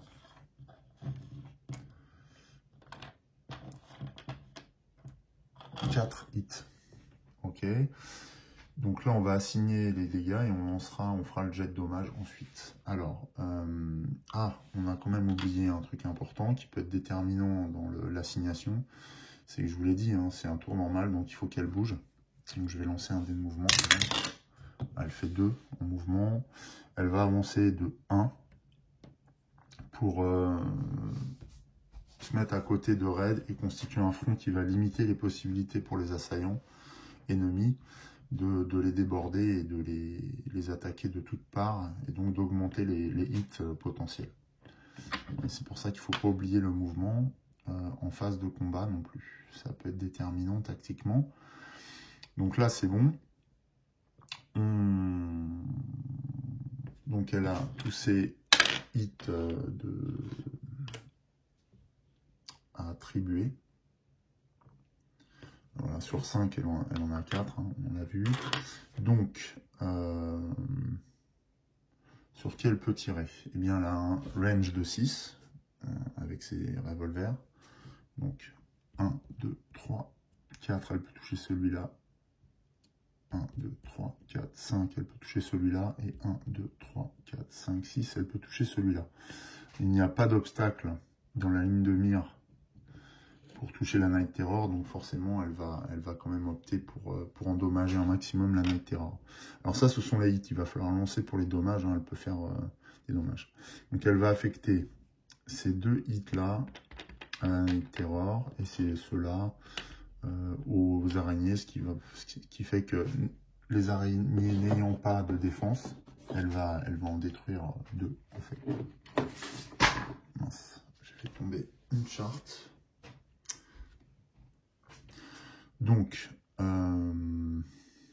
alors, premier hit qu'on affecte à une première araignée. On va voir ce que donne le nombre de dégâts. Ça fait 1 dégât, donc on ne détruit pas cette araignée-là. On lui inflige 1 dégât, uniquement. Ensuite, deuxième hit, elle va retirer sur la même araignée. Voilà. Elle va encore lui infliger 1 dégât, c'est une catastrophe. Voilà. Ça veut dire que pour l'instant, l'araignée est toujours vivante. Et donc elle va lancer ces 2 hits là, sachant que ce seront des résultats naturels que l'on affectera à la Night Terror quand même. Espérons que ce soit plus favorable, ouais. Donc là, on inflige 7 dégâts à la Night Terror. Ce qui est quand même mieux que les 2 dégâts précédents. Okay, alors je n'y ai pas pensé, c'est trop tard, hein. Je vais considérer que j'ai fait le jet de dés. J'aurais pu, pour éliminer une araignée, utiliser un Dead Eye Shot, mais qui fait plus de dommages. Ça m'aurait permis de répartir les dégâts différemment. Mais bon, tant pis, j'y ai pas pensé. J'essaierai d'y penser la prochaine fois.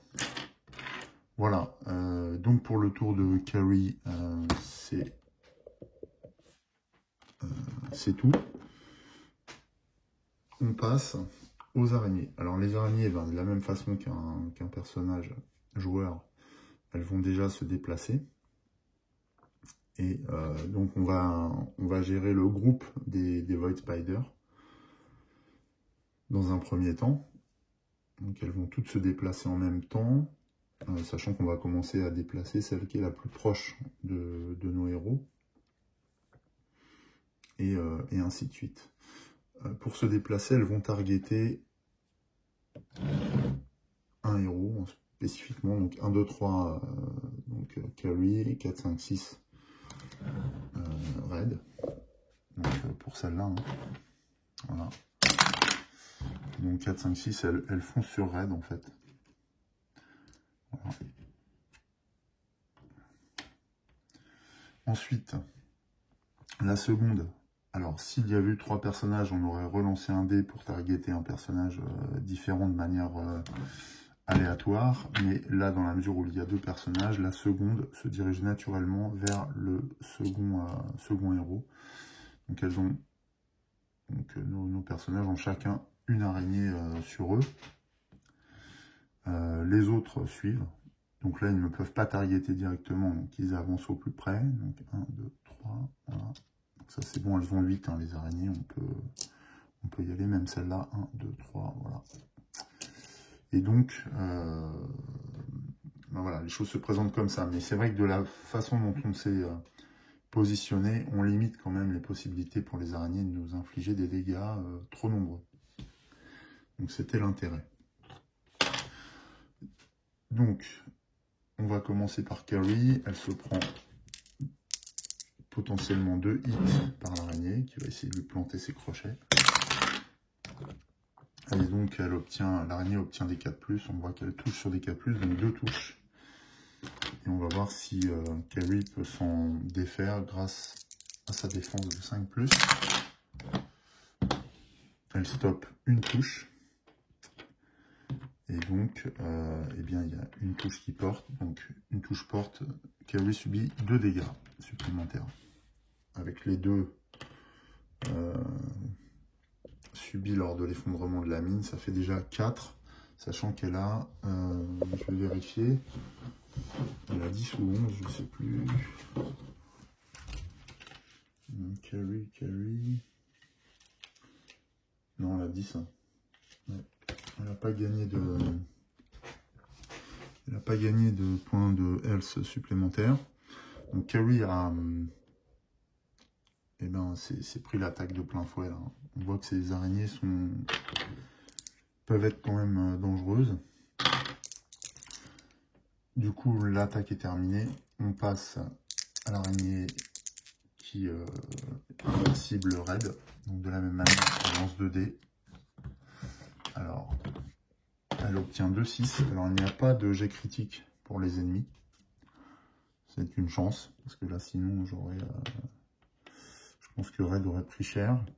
Donc là, Raid va essayer de se protéger de ces 2 hits-là. Donc, il se protège sur la force. Donc, il obtient un 6 et un 2. Donc, il réduit également les dégâts non à 2. Mais il se prend 2 blessures quand même. Voilà. Donc on voit que là, ça monte vite. Ça monte très très vite. Les autres araignées ne peuvent pas, en l'état, attaquer. Elles n'ont pas d'attaque à distance. Donc le tour des araignées est terminé. Voilà, on est dans cette position-là. Au tour suivant, on verra que les araignées qui disposent d'une cible restent figées sur cette cible-là. Hein. Uniquement celles qui n'ont pas de cible auront besoin de choisir leur proie. Mais tant que l'ennemi est présent, en fait, il reste focus sur sa cible initiale. C'est à Raid de riposter. Et donc on a le choix. Soit on utilise ses capacités de combat, donc il a 2 dés en combat avec un 4+ en mêlée pour toucher. Ou il a son shotgun avec un seul dé, mais c'est un D8. Et donc les succès sont obtenus de la même manière avec un 4+, mais sur un D8. Donc on a plus de chance. Et les critiques donc aussi s'obtiennent sur des 6, 7, 8 quand on fait un jet de dégâts. Donc c'est quand même intéressant. D'autant que si Raid parvient à éliminer cette araignée, il pourra tout à fait cibler une autre créature.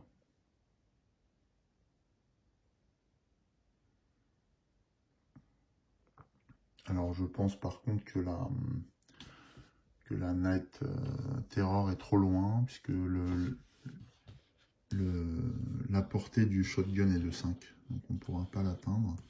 C'est bien dommage parce que j'aurais bien voulu la liquider avant qu'elle soit en contact.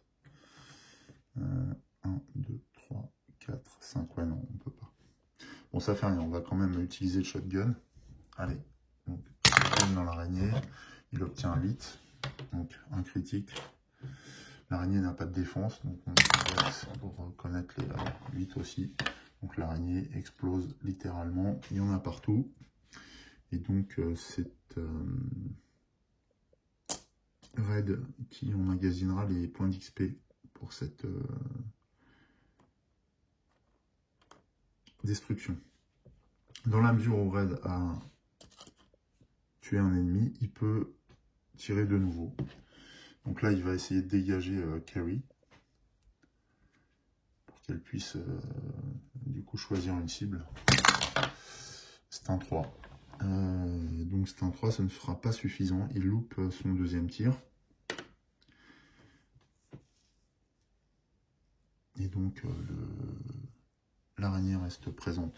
Il n'y a pas de jet de dommage à faire.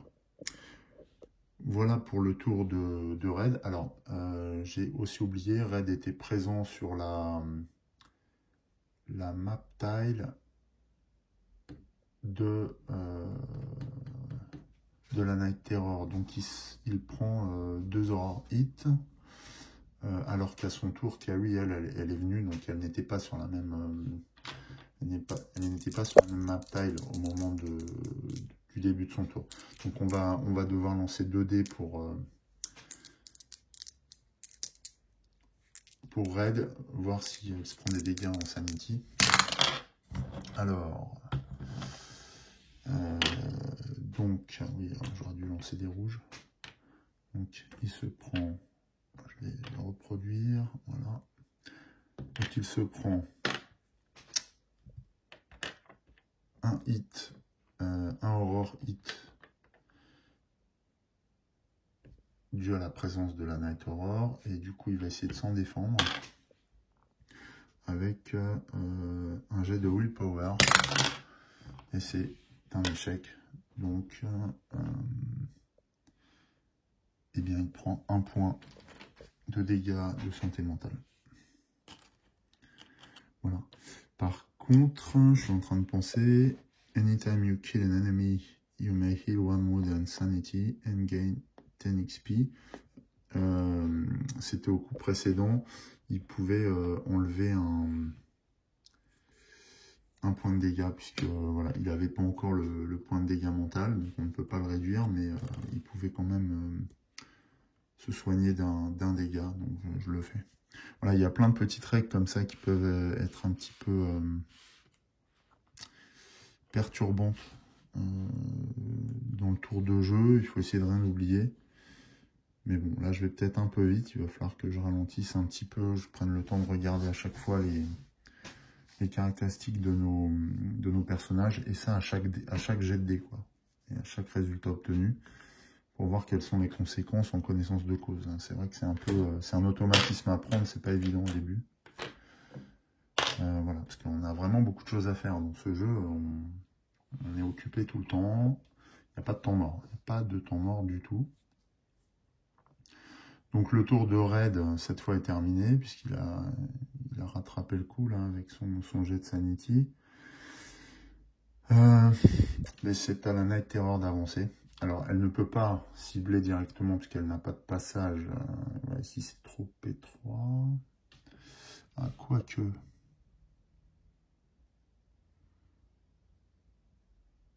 Et non, il y a un passage ici. Hein. Il n'y a pas de mur qui empêche en diagonale à la Night Terror de passer. On considère qu'elle peut passer, en fait. Ah oui, ça, j'avais pas vu. Donc là, d'avoir dégommé cette créature, en fait, il n'y a plus de mur qui empêche la Night Terror de passer. Elle peut vraiment, là, en diagonale. Tac. Il y aurait eu un mur ici, là, qui vienne morceler cette case-là. La Night Terror n'aurait pas pu passer, mais là, elle va pouvoir. Si elle a assez de mouvement. Donc, 1, 2, 3, 4, 5, ouais. Elle peut venir jusque-là. Ouh là là, bah ça change tout, hein, tactiquement. Et donc, alors, on va voir qui elle cible quand même, un des deux. Elle cible Carrie en plus. Donc, voilà. Je sais pas pourquoi elle en veut à Carrie spécifiquement, mais c'est comme ça. Alors là, c'est pareil, je me demande, comme Carrie a déjà Non, mais c'est du même type. Voilà, il faudra que je revérifie. Je crois que c'est... On répartit les ennemis du même type entre les différents personnages. Mais quand on est sur la répartition d'un nouveau type d'ennemi, là, on reprend le targeting du début. Donc, je pense que voilà, la Night Terror, il y a quelqu'un qui le sait, mais elle décide de cibler Carrie. Et du coup, eh bien, Carrie va devoir affronter cette dure réalité. Donc, la Night Terror lance 4 dés de hit. Et elle touche sur un 5+. Donc, elle fait 2 hits. Voilà. Carrie doit se défendre sur un 5+. Pareil. Elle réussit à stopper un hit. Mais va devoir quand même subir les 4 dommages. Voilà. Infligés par cette grosse créature. Donc on va prendre un jeton de 5. Et donc déjà, Carrie est rendu à 8 dégâts.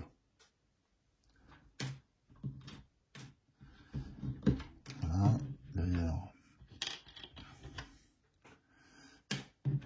on va remettre les dégâts de la Night Terror à côté d'elle.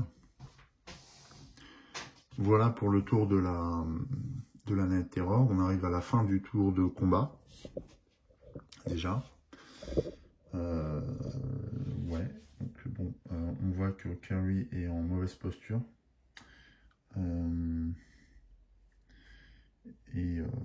Bon, par contre, le Marshal tient le coup.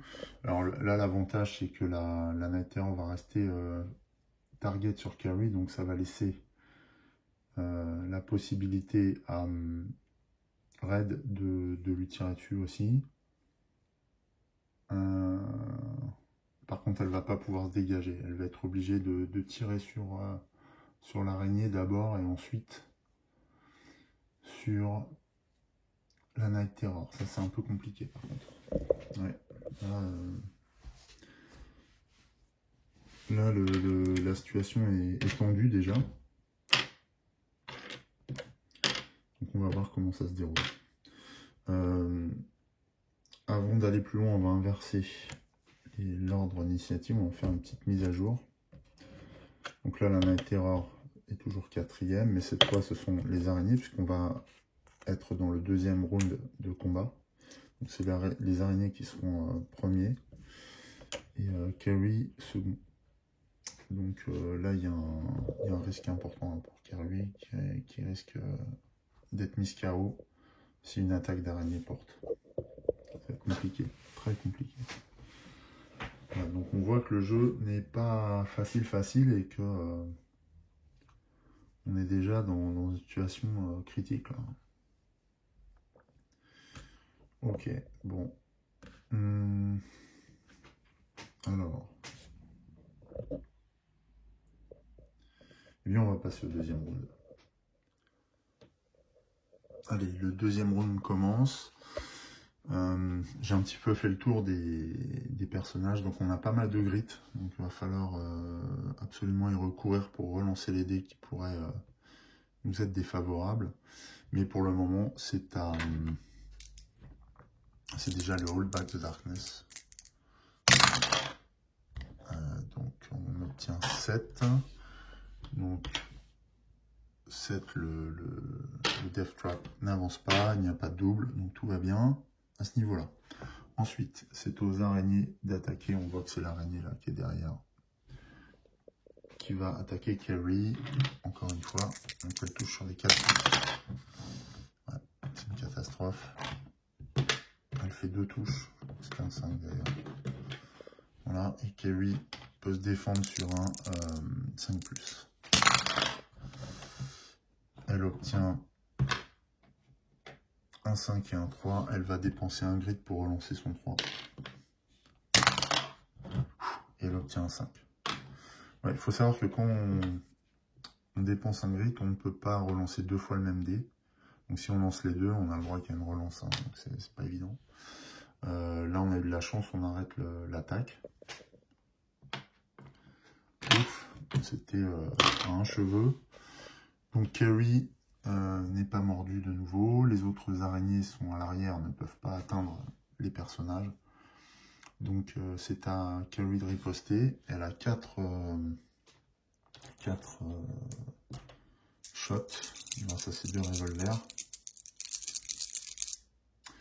Avant ça, elle doit, parce que là sur la même map tiles que la Night Terror, donc elle doit faire un jet pour savoir si elle est touchée au niveau Sanity. Donc une oui, c'est 2 dés. Et deuxièmement, ah oui, alors non, c'est des défenses. Donc la 6, elle se défend, donc elle n'est pas atteinte. Par contre, le deuxième, elle loupe son jet de willpower, puisque c'est 4+, et donc elle se prend un dégât en sanity dû à la présence de la Night Terror. Voilà. Et du coup, maintenant, elle va contre-attaquer avec ses revolvers. C'est pareil, il nous reste un grip. Pas hésiter à utiliser ou. Ah ouais, j'ai pas précisé. Enfin bon, vu que j'en obtiens 3, j'ai pas précisé. Donc là, je vais faire 2 critiques sur le premier revolver et bon, une réussite et un échec sur le second revolver. Donc 2 critiques. Je vais déjà affecter les dommages du premier hit à l'araignée. Voilà ce qui est fait. Alors ouais, j'ai pas bougé Carrie parce qu'elle était au contact et je n'ai pas fait d'escape parce que c'est un 4+. Donc en tout cas, elle tue une araignée avec son premier tir. Et elle a 2 autres tirs qu'elle dirige sur la Night Terror. Et donc qui vont infliger des dommages critiques. Donc elle inflige 7 dégâts à la Night Terror. La Night Terror était touchée. Elle avait également 7 dégâts. Donc 7 et 7, 14. Elle ne peut pas réduire ses dégâts grâce à sa défense puisque ses résultats sont obtenus suite à un jet de critique. Enfin, 2 hits critiques. Donc elle se prend les dommages de plein fouet et elle s'effondre. La Night Terror est morte. Par contre, il ne faudra pas que j'oublie qu'elle a pris 7 dégâts. Donc je peux le noter. Et puis d'ailleurs, je crois que c'est elle qui lui avait infligé aussi les 7 premiers dégâts. Donc de toute façon, elle va scorer un maximum de points de dommages. Sachant que la limite des dégâts était de 12, hein, donc elle ne peut pas aller au-delà. Bon, j'ai eu un petit souci, je reviens, je remets tout en place, je reviens.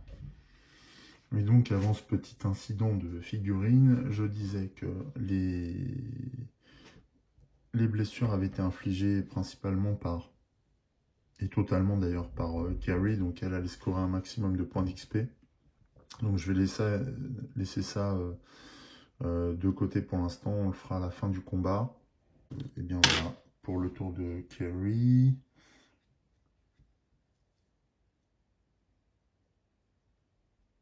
Donc c'est à Raid de riposter, enfin de tirer également. Il va utiliser son shotgun aussi, puisqu'il est à distance. Alors il pourrait se déplacer. Est-ce qu'il le fait?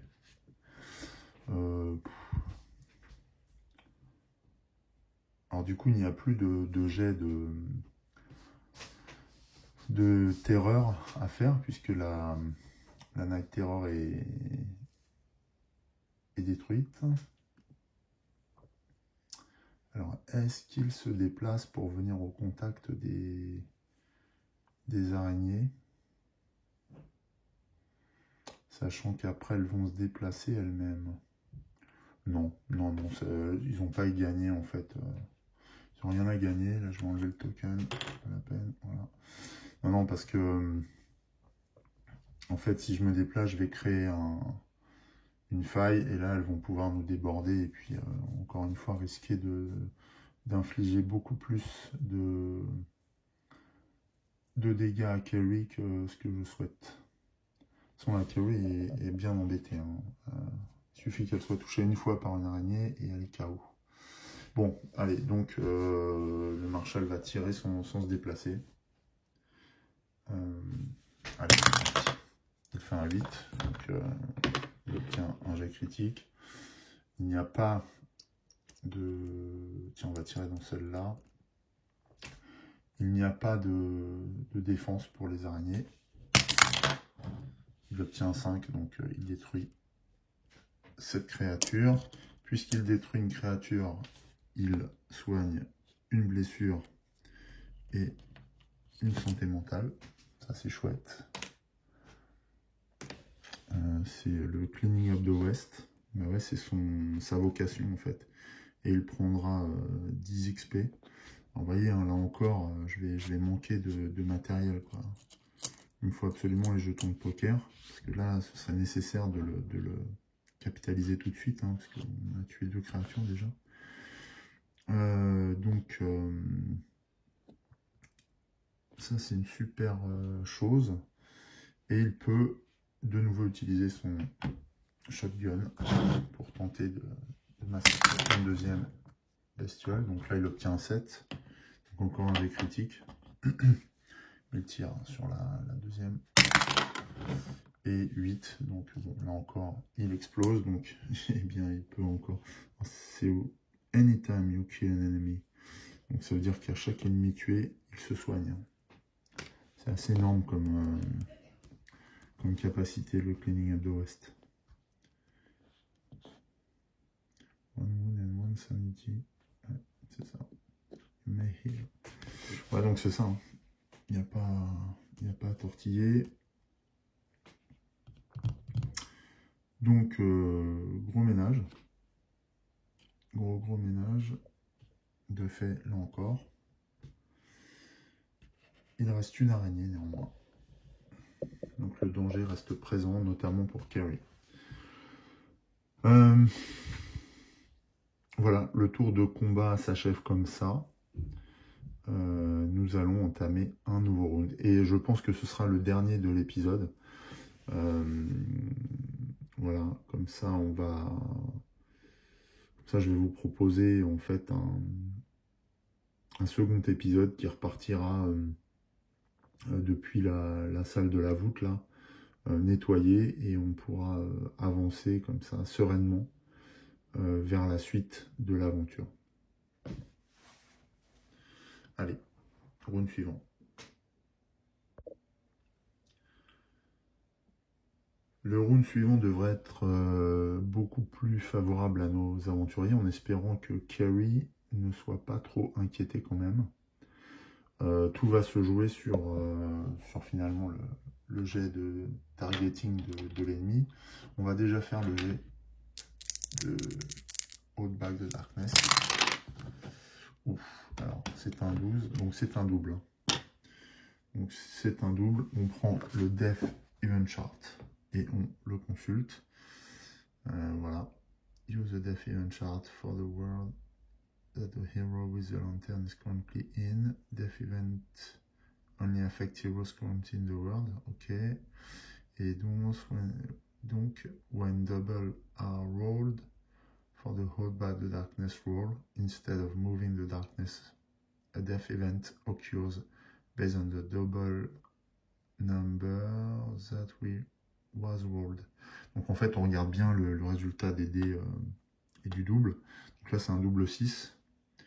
Et donc on obtient un Stunborn Resolve. This place is horrible and unforgiving, but you're not about to give up without a fight. Each hero may immediately heal Death's Wound or Sanity, enemies, or recover one grit. Et les héros KO peuvent aussi soigner quelque chose. On n'a pas de héros KO, par contre là on va essayer de soigner... donc c'est each hero. Bon, en fait là c'est un coup de chance. Donc ça tombe bien parce que pour... comment elle s'appelle? Pour Kerry, ça va permettre de regagner quelques points et peut-être de ne pas succomber à une attaque qui serait porté par l'araignée. Donc c'est un D6. On lance un D6 avec carry. Oh, énorme. C'est ça, c'est un D6. Ouais. Elle soigne D6 et elle peut choisir ce qu'elle soigne. Donc là, ben, elle va se soigner immédiatement de 6 blessures. Voilà. Donc là, on est très très chanceux pour le coup. Voilà. Et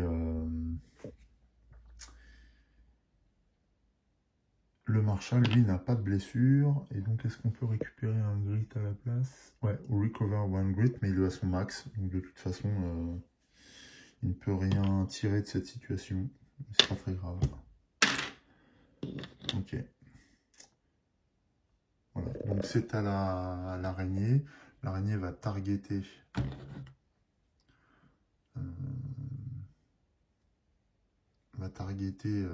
un des deux héros, donc 1, 2, 3 pour carry, comme d'habitude. Voilà, elle vise carry, il fallait s'y attendre. Et donc va essayer de lui infliger 2 hits. Elle y parvient, donc heureusement qu'elle a pu recouvrer de la santé. On va voir si carry arrive à se défendre. Sur un 5-6, je répète. Oui, elle part un hit. Mais donc elle subit 2 dégâts encore. Voilà. Donc ça lui aurait été fatal si on n'avait pas eu ce coup du sort favorable. Mais heureusement, la question ne se pose pas. Ok. Donc le tour de l'araignée s'achève ainsi. C'est à Carrie de riposter. Elle a... Alors, Carrie... Non, il n'y a pas d'horreur hit à faire. Donc Carrie dégaine ses revolvers et tire. Elle ne se déplace pas. Elle obtient... Alors elle touche sur un 3+, donc elle obtient 4 hits. Ouais, j'ai encore pas défini... J'oublie à chaque fois ça, de dire les hits qui sont critiques ou pas. Bon, de toute façon, j'ai qu'un critique. Donc voilà. C'est pas grave. Et de toute manière, l'araignée, même avec le premier dé, est détruite. Puisqu'elle a que 3 vies, aucune défense.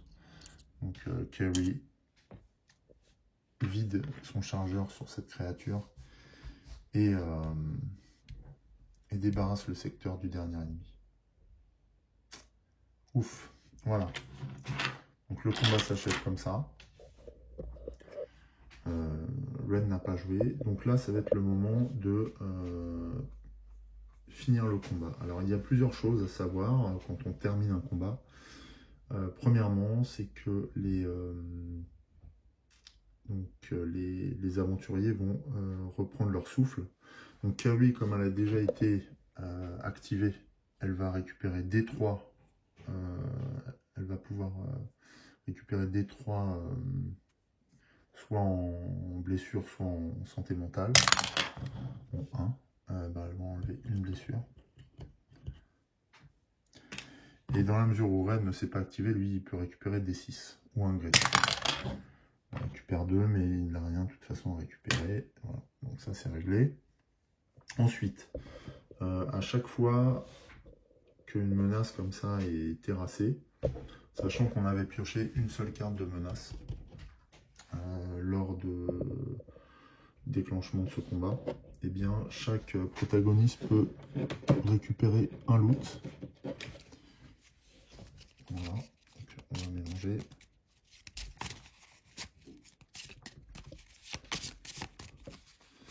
Donc pour Carrie, c'est une Darkstone. Et pour Red, c'est quelques pièces de monnaie. Avec 30 XP. Ah oui, d'ailleurs, Carrie prend 30 XP également. Donc voilà. Donc 25 $ et 30 XP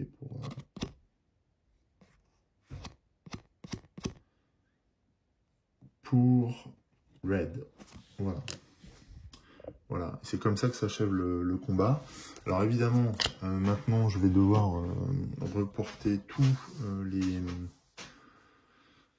les points d'expérience sur les fiches de personnages. Alors pour Kerry, eh bien, elle a pas mal.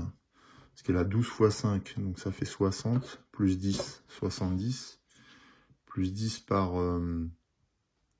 araignée, ça fait 80, 90. Voilà, elle n'a pas d'autre chose, si ce n'est la Darkstone. Donc 90 plus 30, donc elle est à 120 XP. 120 XP. Elle était à 205. Donc 120 XP, elle était à 205. Donc ça la monte à 325.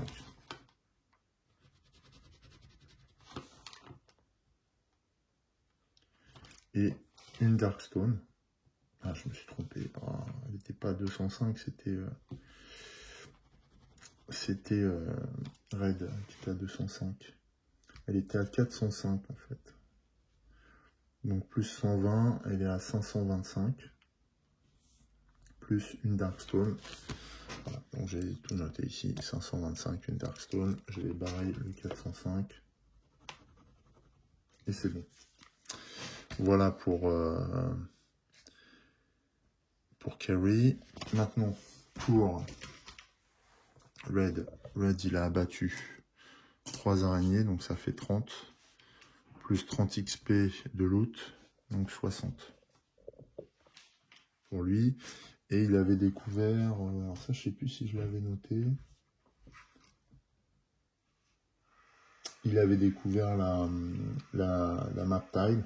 Donc c'est 5 de plus. Donc ça fait 65. Il était à 205. Donc il passe à 270. 270. Et il était à 125 pièces d'or. Donc plus 25 qui passe à 150 pièces d'or. Voilà. Donc on y est. 270, 150. Alors on voit qu'il y a quand même un gros gap entre les deux. C'est Kerry hein, qui est beaucoup plus performante et qui emporte beaucoup plus de points d'XP, mais c'est logique parce qu'elle a des tirs multiples en fait. Voilà pour la comptabilisation des XP, le loot et tout. Alors le loot, les personnages ne les gardent pas. Après on les remélange au deck de loot. Voilà. Et ainsi s'achève le tour.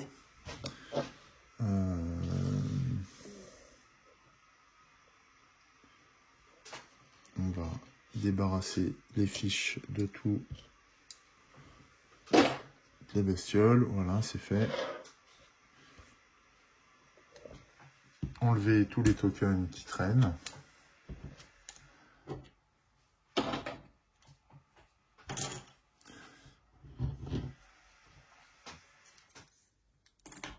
Donc voilà, il y a beaucoup de petites étapes. Mais encore une fois, c'est vrai que ce jeu offre une densité d'action importante et donc on ne voit pas le temps passer, c'est incroyable quoi. On peut jouer comme ça des heures sans voir le temps. C'est impressionnant le nombre de choses qu'il y a à faire. Voilà, donc bien dans l'épisode prochain, on choisira une nouvelle sortie, une nouvelle direction pour pouvoir continuer, puisqu'on a déjà trouvé un indice, on sait qu'on est sur la bonne voie, mais il va falloir trouver le second indice pour parvenir jusqu'à la zone qui constitue notre objectif, en espérant que ça n'arrive pas trop vite, qu'on puisse encore se doter de quelques objets peut-être qui vont nous aider dans le combat final. Voilà. Eh bien écoutez, c'est la fin de cet épisode. Je vous dis à très bientôt pour la suite de l'aventure. Et je vous souhaite une très belle journée. Salut!